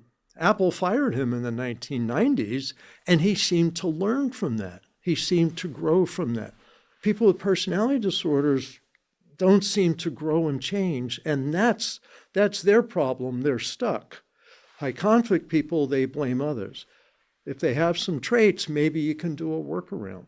So there's many people in position. Surgeons are one group I want to mention briefly, because as a clinical social worker, I worked in hospitals and dealt with doctors a lot. As a lawyer, I've represented doctors in their divorces. Several, I think, are high conflict people, but most aren't. And that's what I want to say. Most department heads aren't high conflict people. Most surgeons aren't high conflict people, even though they get a reputation for that. Police is another area. Military is another area, probably slightly higher incidence, because they're in a position where they can dominate and control people. But most police aren't like that. Most people in the military aren't high conflict people. They're professional people. They like their job. They know their job. They have empathy. They work with people. So even though some of these occupations, there's a higher incidence, and that's certainly true for lawyers, I think. But most lawyers aren't like that. Most lawyers I know are really committed to their work, really want to help their clients. So I want to kind of be clear that this is nuanced stuff, but when you're hiring people, when you're getting into a dating relationship, you want to watch more closely, because it's the close relationships where high conflict behavior comes out more. So the web method seems like a very good method, as well as paying attention to and maybe getting some information from other people close to that person in different domains of their life. That seems like a very sage way to approach this. Exactly. And because when you hear from different people the same problem, then that should raise your antenna. Okay. A lot of people say, yeah, but this person can be really irritable. And you go, okay, they're irritable in different settings. I'm going to think about that.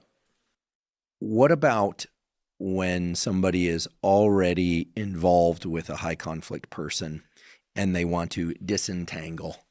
I could imagine a couple different scenarios. Let's say disentangle from a professional relationship, disentangle from a personal relationship. Probably some overlap there, but slightly different. Let's assume the high conflict person is a high conflict victim type.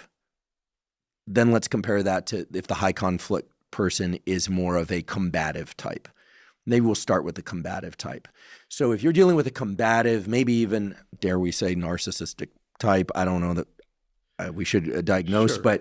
but the stereotype that comes to mind, somebody that gets angry when you don't fulfill their expectations, and blames others, does not take responsibility, and it's time you decide to, like the Homer Simpson meme, kind of drift back into the hedge.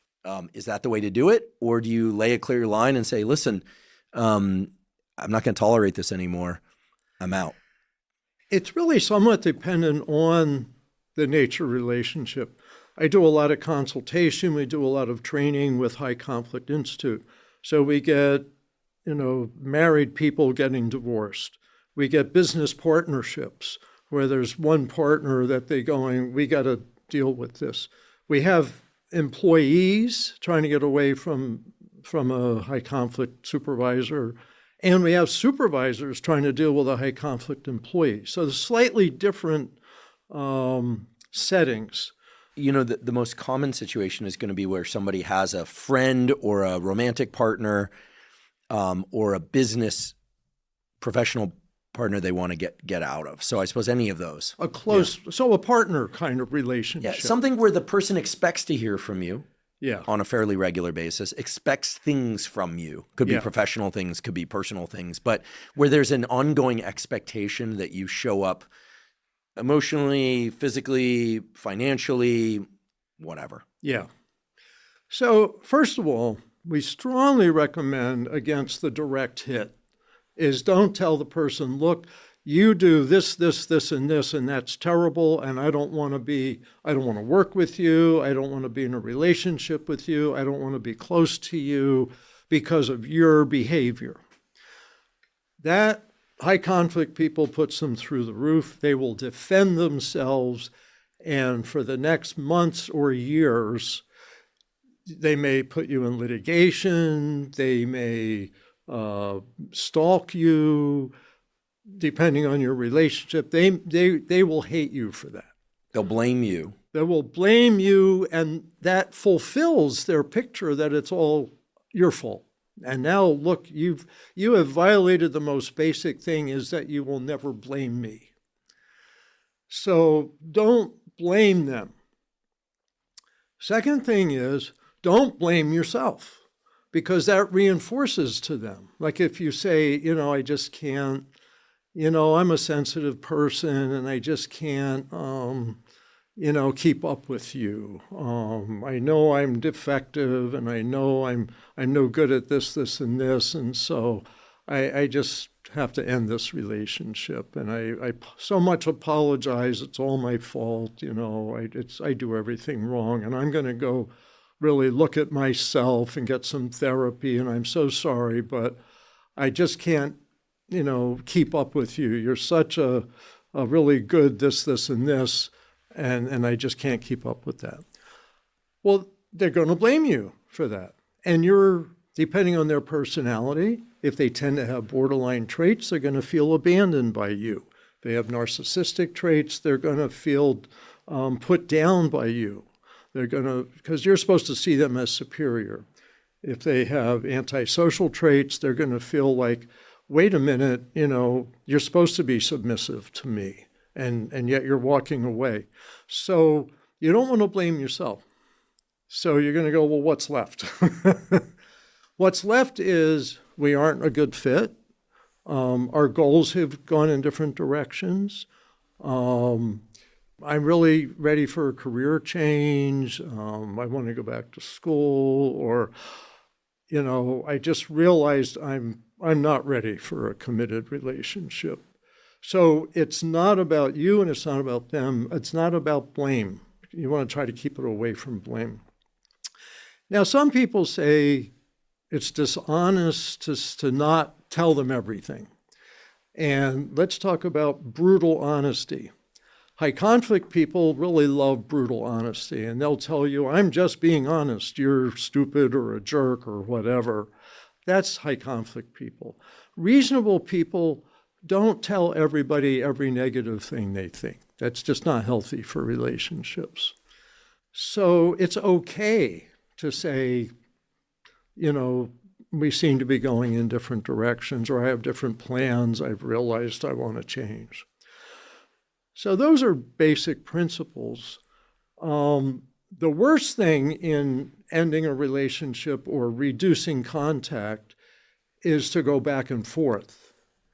The worst thing is to pour out your feelings to the person. I had this, people getting divorced, and they tell them, I'm so sorry and I love you so much, and that. Pouring out your feelings to someone brings them closer to you. So you want to start holding back some, and the other person say, well, let's work, let's go to counseling, let's do this. And if you're not sure, go to counseling. I recommend that. But if you're sure, just say, I'm I'm kind of not there anymore. I really need to be more on my own. So don't go back and forth, because that really makes it raw and sometimes presages violence in divorces. A high conflict person, especially with some of the personality disorder traits, can't handle the opening and closing. So, but the other thing is, I say, do it in steps so the person can adjust. You might say, I'm thinking about making a career change, or I'm thinking that maybe this relationship isn't the right one for me anymore. So the person gets used to the idea this may be coming to an end. And then I'd like to move out and have more time alone to think. And then you're at a safe distance and you say, I've thought about it, and we really need to get divorced. And let's go to a divorce mediator. I want to be amicable. I don't hate you. In many ways, I still love you, but we're just not meant to be a couple anymore. If there's kids involved, then, I really want us to have a supportive relationship for them. If there aren't, then maybe this really is the end. But it's step by step so this person can adjust to the fact that you really are leaving, but not too long and not too many steps, because then their expectations are raised. Oh, maybe you're not really leaving. So these are general principles, depends a lot on the specifics. Yeah, that was very helpful in reference to the high conflict person, especially not placing blame on them. I mean, I suppose in your own mind, you can hold all the litany of reasons why they are Right. a terrible choice, or I guess more typically, if we're realistic, it's not going to be all black and white, right? I mean, one would hope that at the first sight of really egregious behavior, people are like, I'm done. But typically it's a mix, right? I mean, this is, professionally, personally, it's often a mix. Yes. And, I've certainly observed this professionally where people, wanted to collect the degree, or they were 3 years into a degree and like leaving it's always an option. And yet sometimes it's not an option. They have, plans and financial obligations, and, sunk cost is a real thing. People always talk about sunk cost like, oh, that's just sunk cost. Sunk cost is a real thing. So I think, so with the high conflict person, I think you beautifully illustrated how to not blame them, not blame yourself. Internally, you can hold any reasonable understanding that you come to, but you don't have to share all that.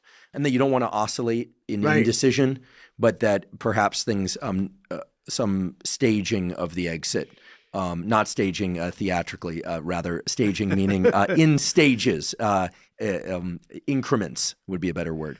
What about with the high conflict victim playing person? That seems like it's a little trickier. Let me back up a minute, because I want to say there's some times where you just need to get out and do it all at once. Right. And don't ease yourself out. Right. Serious physical or emotional risk. Yes. So you may need to get away before you hint that I no longer want to be married to you. And I've worked with people, consulted with them on established, moving out when the other person isn't there. They and the kids go to a safe place. They've got their lawyer. And then they tell this person that I'm getting divorced from you, because people get killed when they separate with certain high conflict domestic violence people. So also in the workplace, sometimes they're going to they're going to send emails, they're going to be really destructive. You might say, I'm going to leave in a month, and they're so angry that they're going to really destroy your business. Well, this is why in the professional setting, they're forgive the word because it's associated with this podcast often, but there are protocols for this in the workplace where if you have to let somebody go, there's a sequence of steps. Right. And sometimes it involves telling people, go home, we'll ship you your things. That's one extreme. Right. Go home now, and there's somebody waiting to escort you out type thing. Other times it's, listen, you're going to finish out the month, but you're going to finish that month out at home.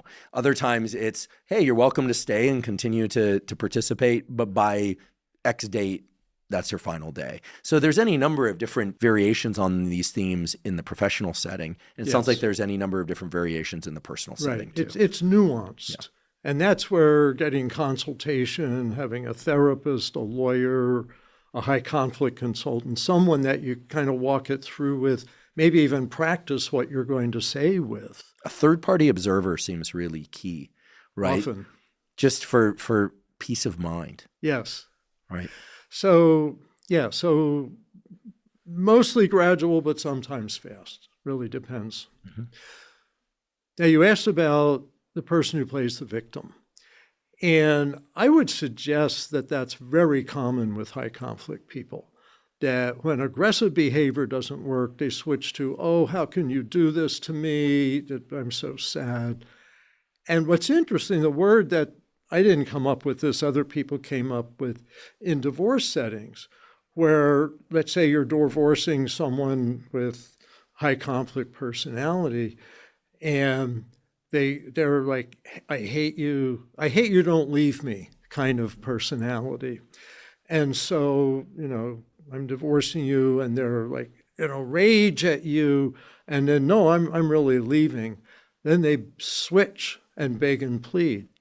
And I've got cases where people say, and my ex-to-be just seduced me, and somehow I went along with it because it felt real good. And it's back and forth from the high conflict person, and they call it hoovering. You go, hoovering, where did that word come from? The Hoover vacuum.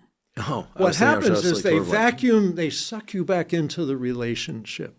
And it's very common with some of the high conflict personalities. They can't stand to lose you, and when rage doesn't work, then they try to seduce you back in. And some people have allowed themselves to get back in, and that's not good. You've got to be ready for that. Don't be surprised by that, and don't give in to that if you're sure it's over. If you're not sure it's over, get couples counseling and see where it might go. I know a number of people who, let's just say, conceived children very in close proximity to the ending of the relationship, and therefore there was no end to the relationship until several years later. Yes. I don't know of a single case where that led to a persistence of the relationship, for better or worse. So this sounds like it falls under the rubric of hoovering, right? People are leaving, and then they end up one more time, or just to try and make the pain go away type thing. And then they're bringing, more of an attachment. I mean, obviously a child is a forever tie, as they say. Yeah. I wouldn't say it's the majority of cases for sure, but it's a common symptom with high conflict people, and you hit on it. It's like they can't handle the pain, and so they really bring the person back in. But if this is the direction you're going, you need to let them start coping with the pain, either step by step, or if it's dangerous, all at once. But don't go back if you can help it. These are very helpful. They're not even tips. This is very useful information for everyone listening. I'm sure they agree.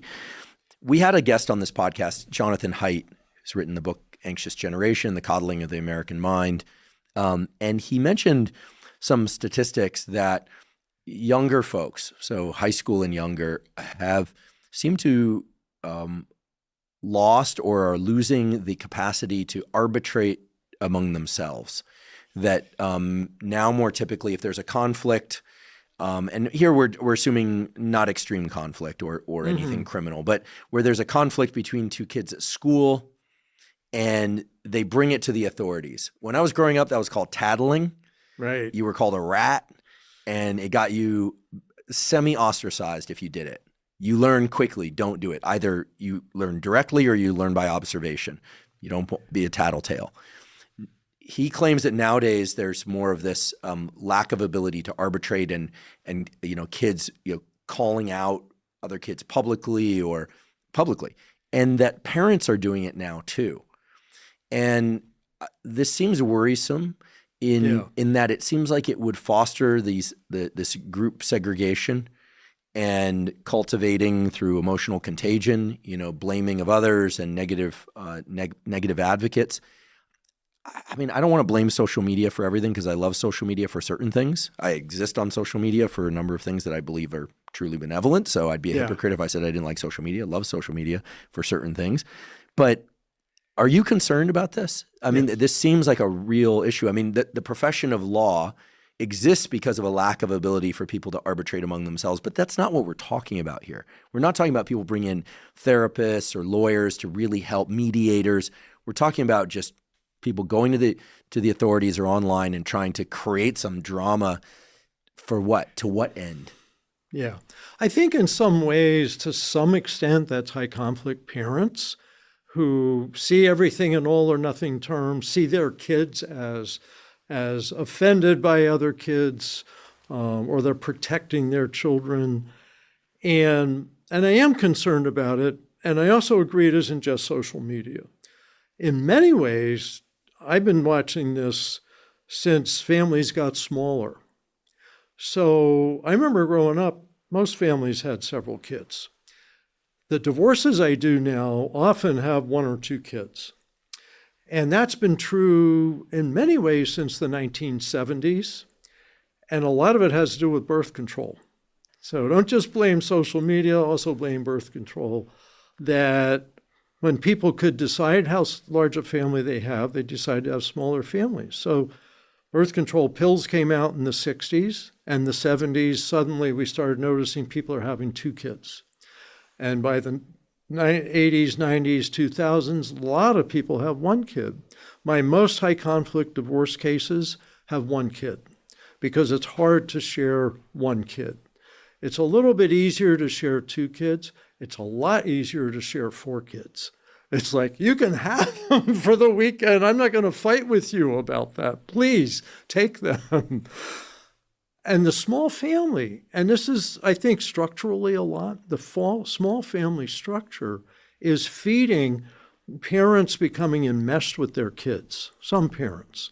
And so their kids become their partners, especially in these high conflict divorces. Now dad's a bad guy, mom's a bad woman, and the child, especially often the oldest child, now is my best friend, my kind of junior partner in the world.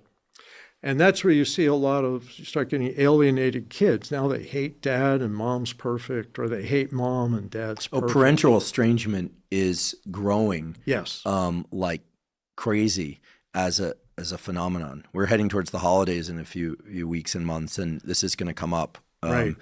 I actually did an Instagram live with a really skilled therapist named Matthias Barker, who specializes in, among other things, parental estrangement. Yeah. It's so common now. Kids just deciding, I'm done with my parents. Right. And it's partly the culture is fulfilling that we're now seeing everything in like opposing terms, all or nothing terms, etc.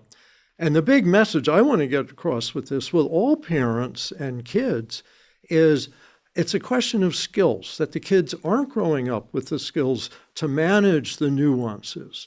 And so we teach a lot of our skills, and we teach parents, teach these to your kids in divorce. Flexible thinking, teach them flexible thinking, teach them manage emotions, teach them to moderate their behavior, teach them to check themselves. Wait a minute, am I doing something here, rather than always you? And we developed a method, we call it New Ways for Families, which was designed for high conflict divorce cases, for both parents to kind of learn these skills and practice either with a therapist or a coach or just watching online and typing in answers. To practice these we call these the 4 big skills for life. And this is, I think, what parents need to teach their kids is you can solve that problem. Tell me what happened. Okay, let's talk about what you could say to Johnny. And we teach skills we call ear statements, empathy, attention, and respect, a statement that shows that. And so we teach parents, teach your child, your best friend who just broke up with you might be feeling hurt about something, maybe something they said. What can you do? So we encourage kids to help their kids manage the situation. And we encourage them to manage their relationship with the other parent. They come back from visitation or access from a weekend, let's say, with dad, and child says, Dad didn't look at my drawing. I drew a picture and Dad didn't look at my drawing. High conflict parent says, oh, your dad's a jerk. I always hated that about him. A reasonable parent says, oh, that's sad. Well, you know what? Next time, if he doesn't look at the picture right away, maybe wait an hour and then show him the picture again. Maybe he got busy, maybe this or that. Teach your child to manage the relationship, even with the other parent. And those parents don't have high conflict divorces. High conflict divorces have the other. Your dad's a jerk, forget about him. He'll never pay attention to you. And that's when you see parents estranged or alienated, the kids alienated from the parents. So you think that with increasing number of siblings, kids learn how to work things out among themselves? That's another big part of it, is you have to find out how to share. So I had 3 siblings, and we grew up, and it's fascinating. You're one of 3, or you had 3 others? I'm one of 4, so I have 3 others. That's a good-sized kit. A brother, 2 sisters, so 4. And what's fascinating for me, and I think it helped shape my personality and approach to life, is we grew up without television. We didn't have something to watch after school. We had to deal with each other. So, we might play kickball in the backyard, or we might read, or something or other. But we had to learn conflict resolution with each other. And our parents were like, you go talk to your brother, Bill. I don't have time to hear your complaint. Mm-hmm. Yeah. And so structurally, it's shocking going from that to doing people's divorces with 1 or 2 children. And even 2 is better than just 1, because they do learn to share. But parents feel so guilty today, and that's, our culture is really not fair to parents, I think. To know that, teach your child ways to deal with it themselves. I'll say I have 1 sibling. We get along terrifically well. We're exceedingly close. But I can recall when we were kids, if we were getting into the scrap, my mom or dad would say, just sort it out among yourselves. Just don't get any blood on the carpet. It was like that. Right. It was like that. But then again, my mom's from New Jersey, and so it's like a different style, right? Anyone from New Jersey will understand that was a joke. But the point being that we learned pretty quickly how to sort things out. My sister and I have had a few conflicts over the years, but we get along terrifically well. We vacation together for our birthdays every year. Yeah. But both of us had a lot of friends in the neighborhood. Right. I grew up in a neighborhood with a lot of boys my age. She grew up in a neighborhood with a lot of girls her age. Mm-hmm. And so I quickly learned in that big pack of boys, and then I entered sports and got involved in things where it was like big packs of boys. Like that's just kind of how it worked out. And eventually young men and then men, that you couldn't say certain things, or it was going to mean trouble. Yeah, you get punched in the face if you say that to right, me. but nowadays that would be considered like, oh goodness. And obviously not a proponent for violence, but there were certain, I probably learned at 14 that there were certain things you didn't say to friends, or you get into the scrap with them, and then you'd remain friends. Right. And so we arbitrated among each other, but also just how to share, how to, we would, I don't recommend this because whatever. We used to do these like dirt clod wars where you'd throw dirt at each other's heads, and occasionally someone would throw a rock and cut some kid. But that kid who threw the rock would get in trouble with us. It's not like we'd turn him into his parents. Right. You just kind of knew like he plays dirty, and then he wouldn't play dirty again. Or if he did, then he kind of knew it. Like there was just sort of an understanding of how people sorted out in groups. Right. This stuff harkens back to primitive circuitry that's present in all old world primates, right? Chimpanzees in particular. I always tell people, if you want a really good watch and you want to learn about human behavior, watch Chimp Empire, the Netflix series. Because it's basically it's the core circuitry of the primate brain in action. How people team up, how they cooperate, how they all the human behaviors pretty much are there except the technology development. those chimps aren't building rockets and electric cars, but they're engaging in all the sorts of behaviors, both hierarchical and non-hierarchical, romantic and professional, so to speak. Chimps have professions too, to bring about cooperative and non-cooperative behavior and sort it out. It's fascinating. And the chimps are our closest relative, I think. Yeah, as far as I know. I mean, I have friends who are like really into the genomics of all this stuff, so I want to be careful. But I believe so. They are old world primates. We are old world primates. So there's a common lineage there for sure. Yeah. But I want to really reinforce what you're saying is about the community of learning and kids growing up in the community of learning. And I think it plays a role with bullies. Because what happens is the community of kids figures out who's bullies and confronts them with their behavior. And people ask me, well, are adult bullies, because my book is about adult bullies, were they bullies as kids? And I'll say it seems to be pretty universally they were as kids. But most kids try bullying at least once, and they grow out of it because they get feedback. They learn that's not going to work. You're not going to have friends. I'm not going to be around. So bullies learn to either change their behavior or to live on the fringe of the group if they don't change their behavior. And so part of why we're seeing more adult bullies today, I think, is because they used to be on the fringe or they learned how to get along. But if they're on the fringe because nobody liked them and they didn't change their behavior. What we're seeing today is bullies are finding each other. And this is one of the negatives of social media, I think. And I agree, there's a lot of good things. But this is one of the surprising things when I researched my book. Bullies are finding a group for themselves. And instead of the group teaching them not to be a bully, the group reinforces being a bully, says you were justified in doing that. And one of the shocking things is to find that school shooters have a support system online. Really? That they seem to, some of the research says they always have a social media group. They have peers that they're trying to somewhat impress and that may actually egg them on. And that if they track down, they find these folks have. And I think they should look for that. Find out who they've been talking to, who they communicate with. And so what I think we're seeing is bullies are reinforcing their bad behavior rather than social pressure for them to learn good behavior, which is, for me, I've done a lot of group therapy. I've treated people that go to Alcoholics Anonymous, Narcotics Anonymous, and the group reinforces and teaches them good behavior, but bullies are finding other bullies and reinforcing their bad behavior. And that's an issue we have to address, especially with young men, we have to get on top of that and redirect them into socially pro-social activities. And most people don't realize that. I didn't realize that. No, that comes as a real surprise to me. As well. Are there female bullies and male bullies online?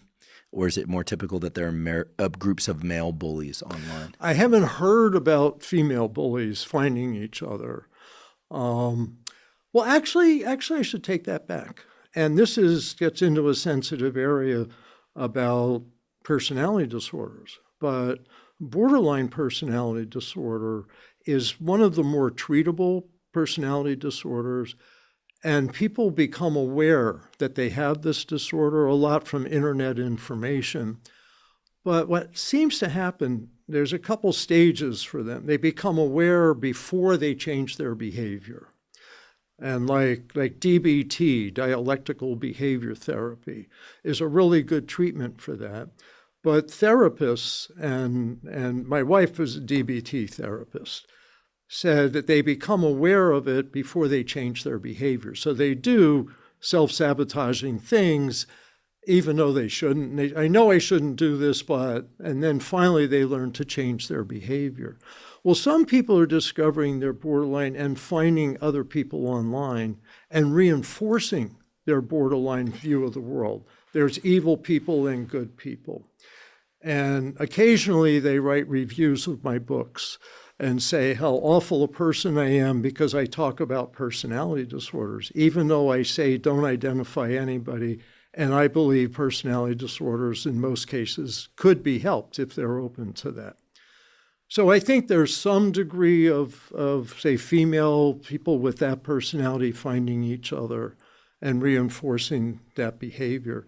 But what I read was, and I cited in my book in the, I'm trying to remember, I don't remember which chapter, but that some researcher at a university said, look for their social media connections.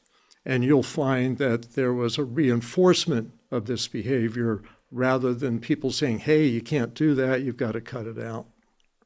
One of the best pieces of advice a colleague ever gave me was when I started teaching in the university to undergraduates. This was prior to my arriving at Stanford, where I am now.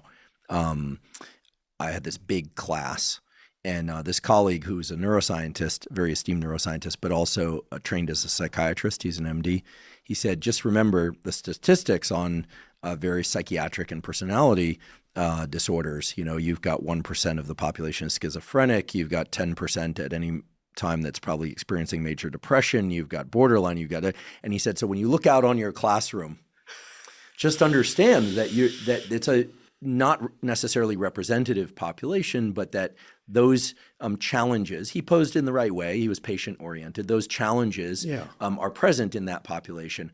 I mention this now because it's something to keep in mind anytime one goes onto social media and reads comments. Yeah. You have to run those comments through the filter of what we know about the frequency of those challenges for people. So which is not to say that every negative comment is coming from somebody that's borderline or sociopathic, but there's a high probability that if somebody is continuously doing that, especially in the blame game type scenario, that's what's going on there. There's something I want to fit in here, and that is that we need to understand that people with personality disorders didn't choose to have them. And so I have a lot of compassion for people like that. And I have a lot of students over the years, and they write reflective journals. And occasionally they put in their journal, I was diagnosed with borderline personality disorder. And I remember this one woman said, so when you talked about borderline personality disorder, it was a little uncomfortable for me, but I found it helpful. And she was actually one of the better students in the class. And so she had that level of awareness, but she was still working on herself to manage, the emotional roller coaster and such. And so what's important to me is some people with borderline personality disorder may be angry with me because I talk about it, because they're early stage with this. But other people say, thank you, Bill, that was helpful. And so there's kind of a range there. But I also want to say 3 basic reasons I think people develop personality disorders. The first is genetic tendencies. And various researchers say like 20 to 80% may be the genetic tendency depending on the person. That early childhood, first 5 years of life, maybe attachment difficulties, may be a driving factor. But also cultural environment. Some people say so a researcher in San Diego wrote The Narcissism Epidemic, and she says from her research that the decade you're born in influences your personality development as much as your family. Fascinating. I don't agree with that because she's not a therapist and looked at the mental health. She looked at big surveys, college students especially. But I think that's more significant than we realize and more significant than I used to think. And so part of what you're saying is today's culture is reinforcing not taking responsibility, whereas in the past you had to solve problems yourself. On the positive side, always good too. It seems that even though family structures have changed quite a lot, even though culture is changing quite a lot, there's this wonderful feature of social media and the internet now, which is what we're doing right now, which is the opportunity for experts like yourself to come on and educate. And I think that as we started off talking about, it's probably about 90% of people do not fall into this high conflict personality category. And what we're talking about, what you're educating us on, is how to interact with this 10% in a way that brings about more functionality for everybody, more effective professional, personal, familial interactions for everyone. It's not about just ostracizing those with challenges. So keeping with that, what should most people, do if they are feeling frustrated with someone that they feel, well, for instance, the 80% of your problems come from 20% of people. In this case, where I guess we're saying, 90% of problems come from these 10% of people. But really, it behooves us all to try and figure out how best to interact with others. And so you've spelled out a number of ways that we can do that today. Yeah. If you were to kind of highlight, I never want to pressure, but highlight, one or two things to just keep in mind as one moves through the world. The web tool seems especially effective. Yeah. Is there anything else that you recommend that we just hold in mind as we navigate forward? Because it's quite a landscape out there. Yeah. Several things, and I can be brief with each of them. First, there's what I call the 4 forget-aboutits. Is forget about trying to give the person insight into how they're behaving. That blows up the person. Just like I said, don't blame them for you ending the relationship. So just forget about giving them insight. Instead, talk about what we can do now.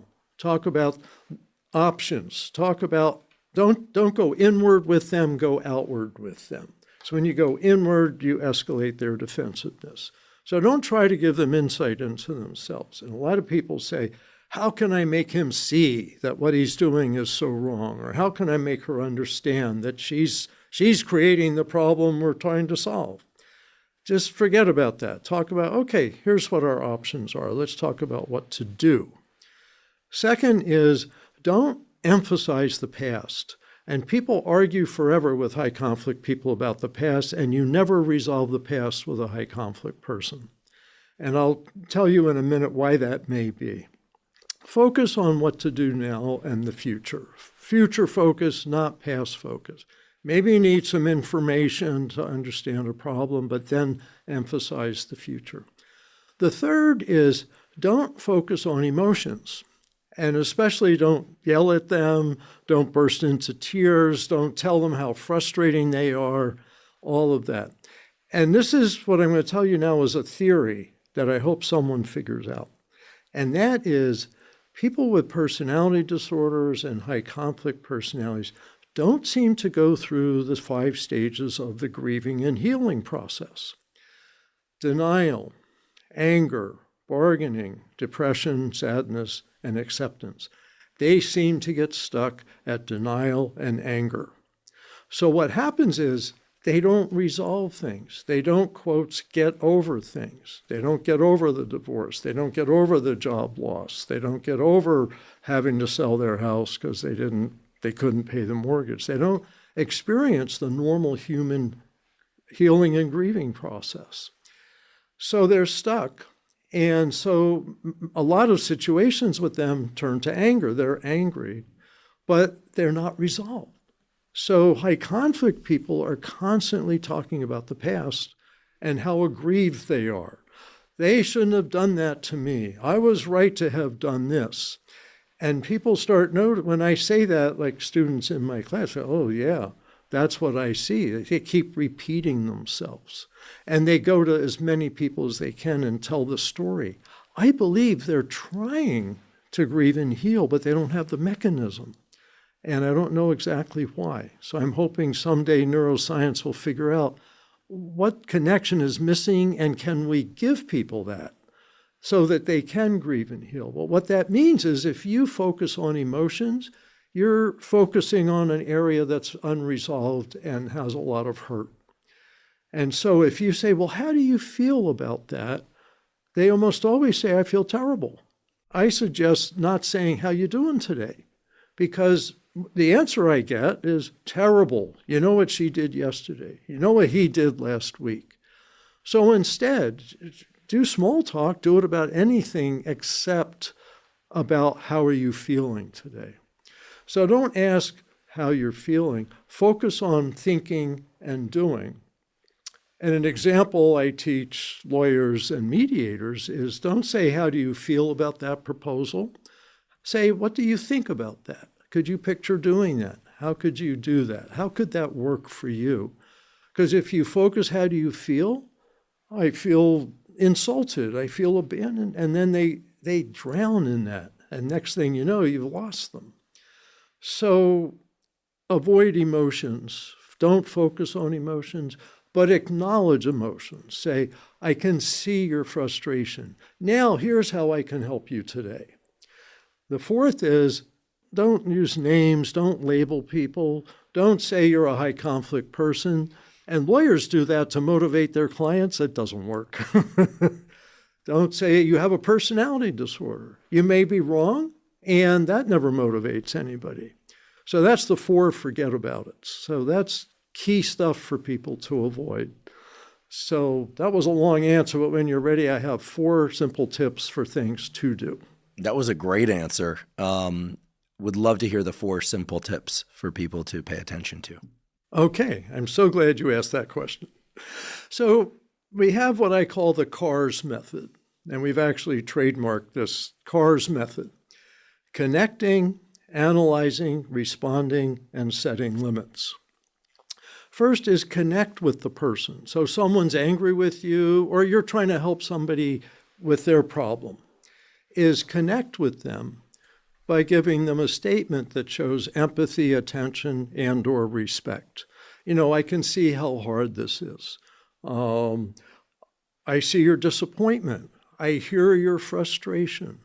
I can understand. By saying I can, I'm showing I see them as an equal rather than looking down on them. So that's the empathy rather than sympathy. Pay attention. Say, I'll pay attention. Tell me more. I want to understand your situation. And listen some. And so what I see all the time is people say, it's like, oh, good, because I'm going to listen to them. They don't have to prove, they don't have to fight to get my attention. And high conflict people often are fighting to get attention because they've turned everybody off. And that's why I teach lawyers and therapists that. So they're going to come to you as much as anything else to get your attention. So let them tell their story, listen to them, acknowledge the emotion. So empathy, attention, and respect. Find something you respect about them. You respect the kind of work they do. You respect their relationship with their son or daughter, or you respect their commitment to resolving this dispute. So use those words. And what's fascinating is I teach this to people like who I consult with, and then they come back and say, I did that, and it really worked. The person calmed down. I had one woman who said, my boss was giving me a hard time, and so I'd run into my office to try not to interact with her. And I said, next time, especially like Monday morning or something, is go up to her and say, like, you know, how was your weekend? And say, you know, I appreciated the presentation you gave last week. Give her some empathy, attention, and or respect. You don't have to do all 3 of these. Just any one of these often calms the relationship. And I remember checking back with this woman a month later and says, guess what, Bill? Now I'm her favorite employee. But she's picking on somebody else, so I gave somebody else your book. But the idea is connect with people. So empathy, attention, and respect. And ear statements, we call it. And people say they really remember that because you can use that with anybody, anywhere, even with your kids. Genuine respect, right? You're not puffing them up. This all has to be honest. Yeah, you're not puffing them up. Yes, think about that. Now, if you don't respect them and you don't have empathy for them, tell them you'll pay attention and listen. And often you'll start developing some empathy or respect for them. But you can always pay attention and listen. So that's connecting. The second area, and these aren't exactly steps, but these are 4 areas high conflict people have difficulty. The second is emotions kind of cloud their thinking, so we want to help them think. So you want to move to analyzing. Give them a way to think. So you're kind of calming the emotions, and now you're saying, let's think about this. So present problems as a choice. You could do this now or do this tomorrow. Or here's the options I see. There's 3 ways you could approach this problem. So you're getting people thinking about the problem rather than reacting. And when you give a choice, it kind of forces them into logical problem solving. So one way you can do this is, especially if you have a professional relationship, like employer-employee, therapist, client, stuff like that, is have them write a list. They're talking, they're saying, this is wrong, and that's wrong, and that's wrong. You say, whoa, whoa, whoa. Write a list of these problems so I can get a clearer picture. When you write a list, you calm down. And I've had this over and over again. Angry people, when they're writing a list, calm down. They start thinking about it. I've done this with like a doctor once. He was having trouble with the nurses. And it was like they're doing everything wrong. All right, write a list of all the things they're doing wrong. And pretty soon you start thinking, there's this other thing they do, but it's not so bad, actually. And I want them to do this on the left-hand side of the page. Because on the right-hand side, we're going to start looking at what are possible solutions.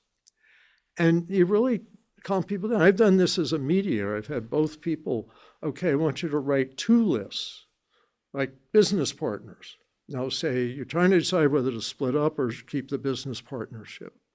So I want you both to write a list, what you would do if you split up, wind down the partnership, the steps you'd have to take, and another list, what the steps would be if you could make it work between you. So let's meet in a week and we'll look at your list. Come back a week later, they say, you know what? We both wrote our list, we immediately called each other and realized we should terminate the partnership, but we have one last big project we want to do together. And we realize now we can go our separate ways in peace. We really have different goals. It's not her fault, it's not her fault. This was 2 women who worked together. And so writing a list helps. This is all under analyzing, the A of the CARS method.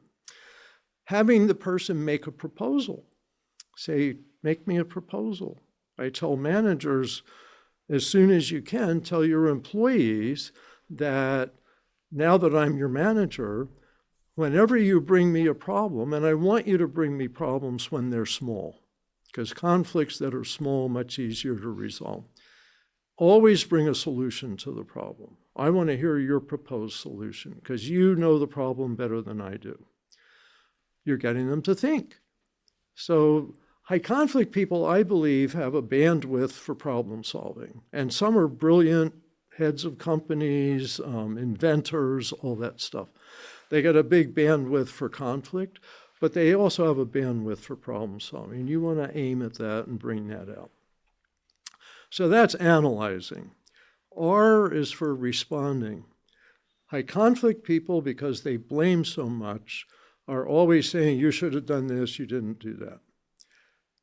Our tendency is to argue with high conflict people, and that's a forget about it.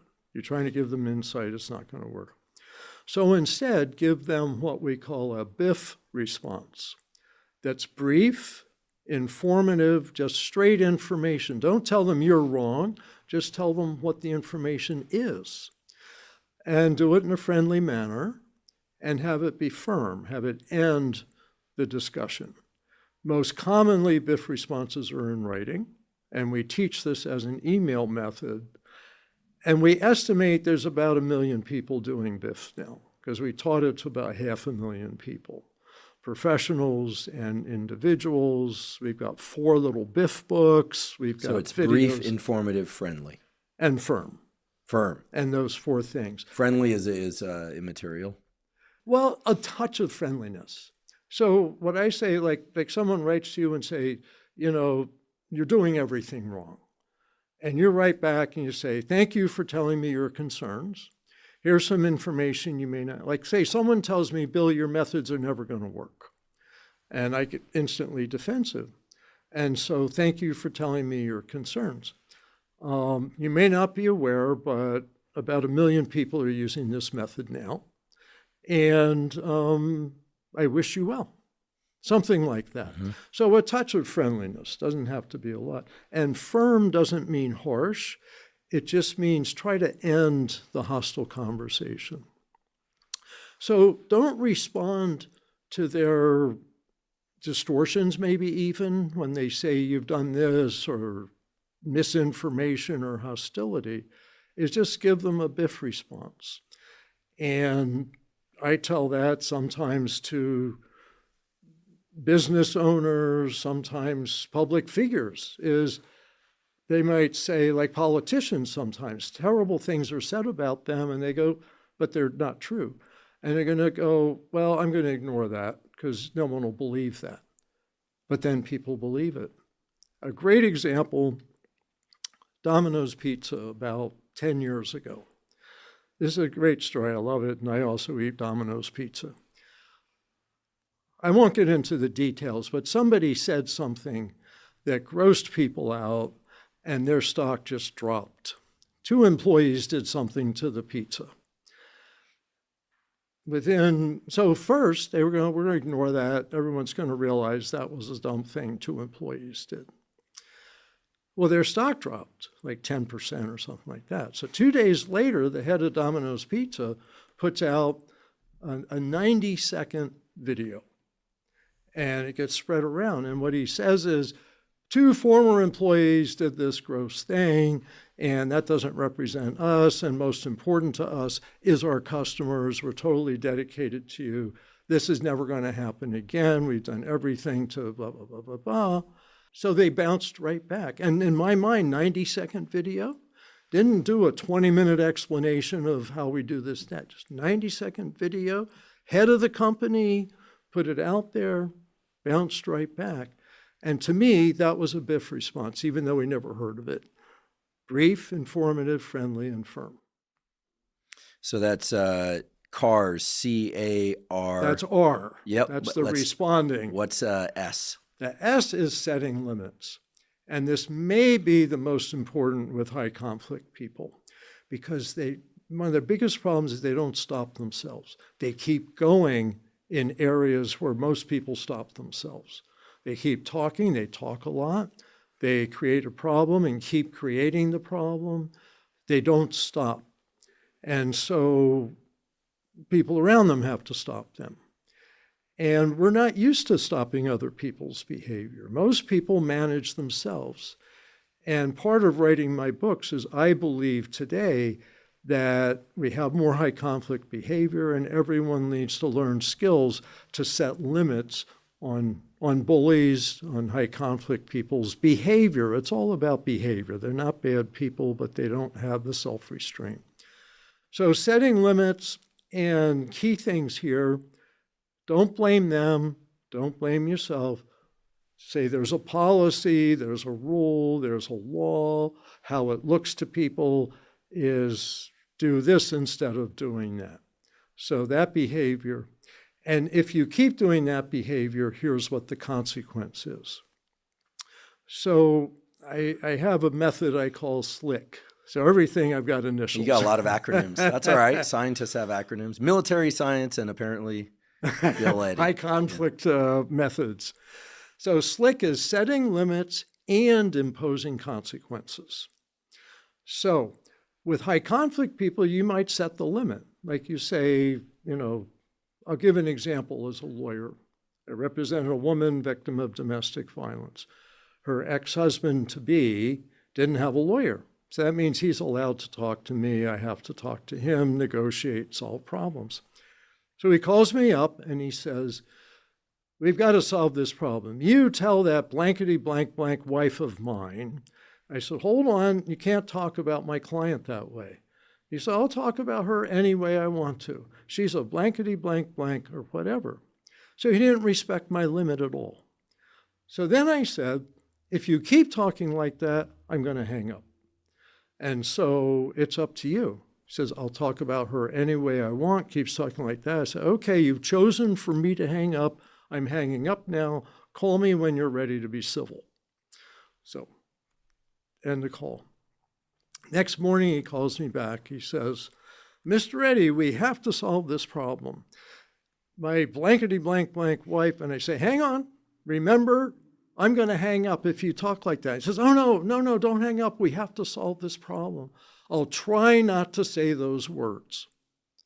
And he doesn't say those words. We get to address the problem.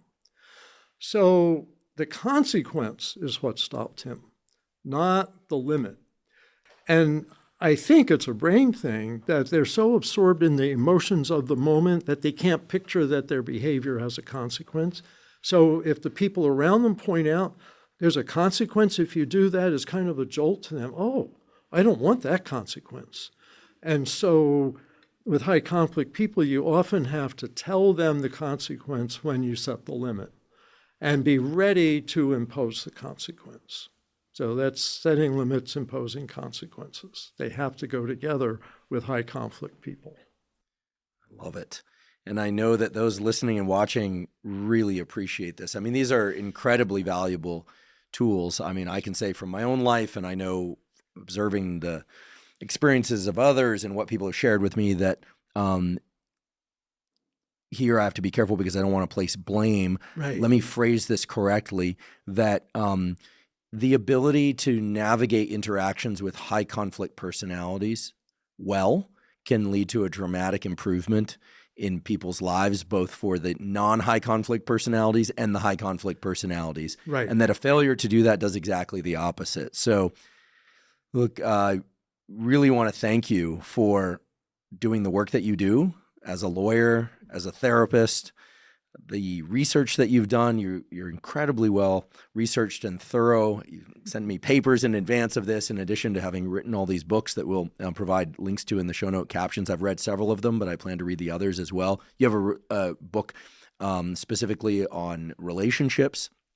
You have books on bullies. You have a book about 5 types of people that can ruin your life, and several others as well. So we'll put links to those as well as some other resources related to your work.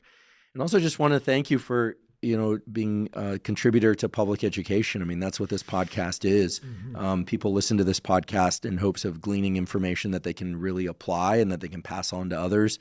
And you're doing incredible work. You're also teaching in the university system later today. So you're quite busy, and we're deeply appreciative that you took the time to come educate us. So on behalf of myself and everyone listening and watching, I just want to extend a deep gratitude. Thank you. You're trying to make the world a better place, and you are making the world a better place. Thank you so much. I appreciate the chance to speak with you and get this out. Great. We'll come back again and tell us more about bullies and the rest. There's a lot more to cover. We'd love to have you back. Thank you for joining me for today's discussion with Bill Eddy. I hope you found it to be as interesting and practically informative as I did. To learn more about Bill Eddy's work and to find links to his various books, please see the show note captions. If you're learning from and or enjoying this podcast, please subscribe to our YouTube channel. That's a terrific zero-cost way to support us. In addition, please subscribe to the podcast on both Spotify and Apple. And on both Spotify and Apple, you can leave us up to a 5-star review. Please check out the sponsors mentioned at the beginning and throughout today's episode. That's the best way to support this podcast. If you have questions for me or comments about the podcast, or guests or topics that you'd like me to consider for the Huberman Lab podcast, please put those in the comment section on YouTube. I do read all the comments. For those of you that haven't heard, I have a new book coming out. It's my very first book. It's entitled Protocols, an Operating Manual for the Human Body. This is a book that I've been working on for more than 5 years, and that's based on more than 30 years of research and experience. And it covers protocols for everything from sleep to exercise to stress control, protocols related to focus and motivation.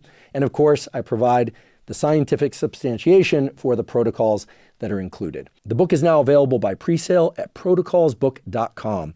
There you can find links to various vendors. You can pick the one that you like best. Again, the book is called Protocols, an Operating Manual for the Human Body. If you're not already following me on social media, I am Huberman Lab on all social media platforms. So that's Instagram, X, formerly known as Twitter, Threads, Facebook, and LinkedIn. And on all those platforms, I discuss science and science-related tools, some of which overlaps with the content of the Huberman Lab podcast, but much of which is distinct from the content on the Huberman Lab podcast. Again, that's Huberman Lab on all social media channels. If you haven't already subscribed to our Neural Network newsletter, our Neural Network newsletter is a zero-cost monthly newsletter that includes podcast summaries as well as protocols in the form of brief 1 to 3 page PDFs. Those protocol PDFs are on things like neuroplasticity and learning, optimizing dopamine, improving your sleep, deliberate cold exposure, deliberate heat exposure.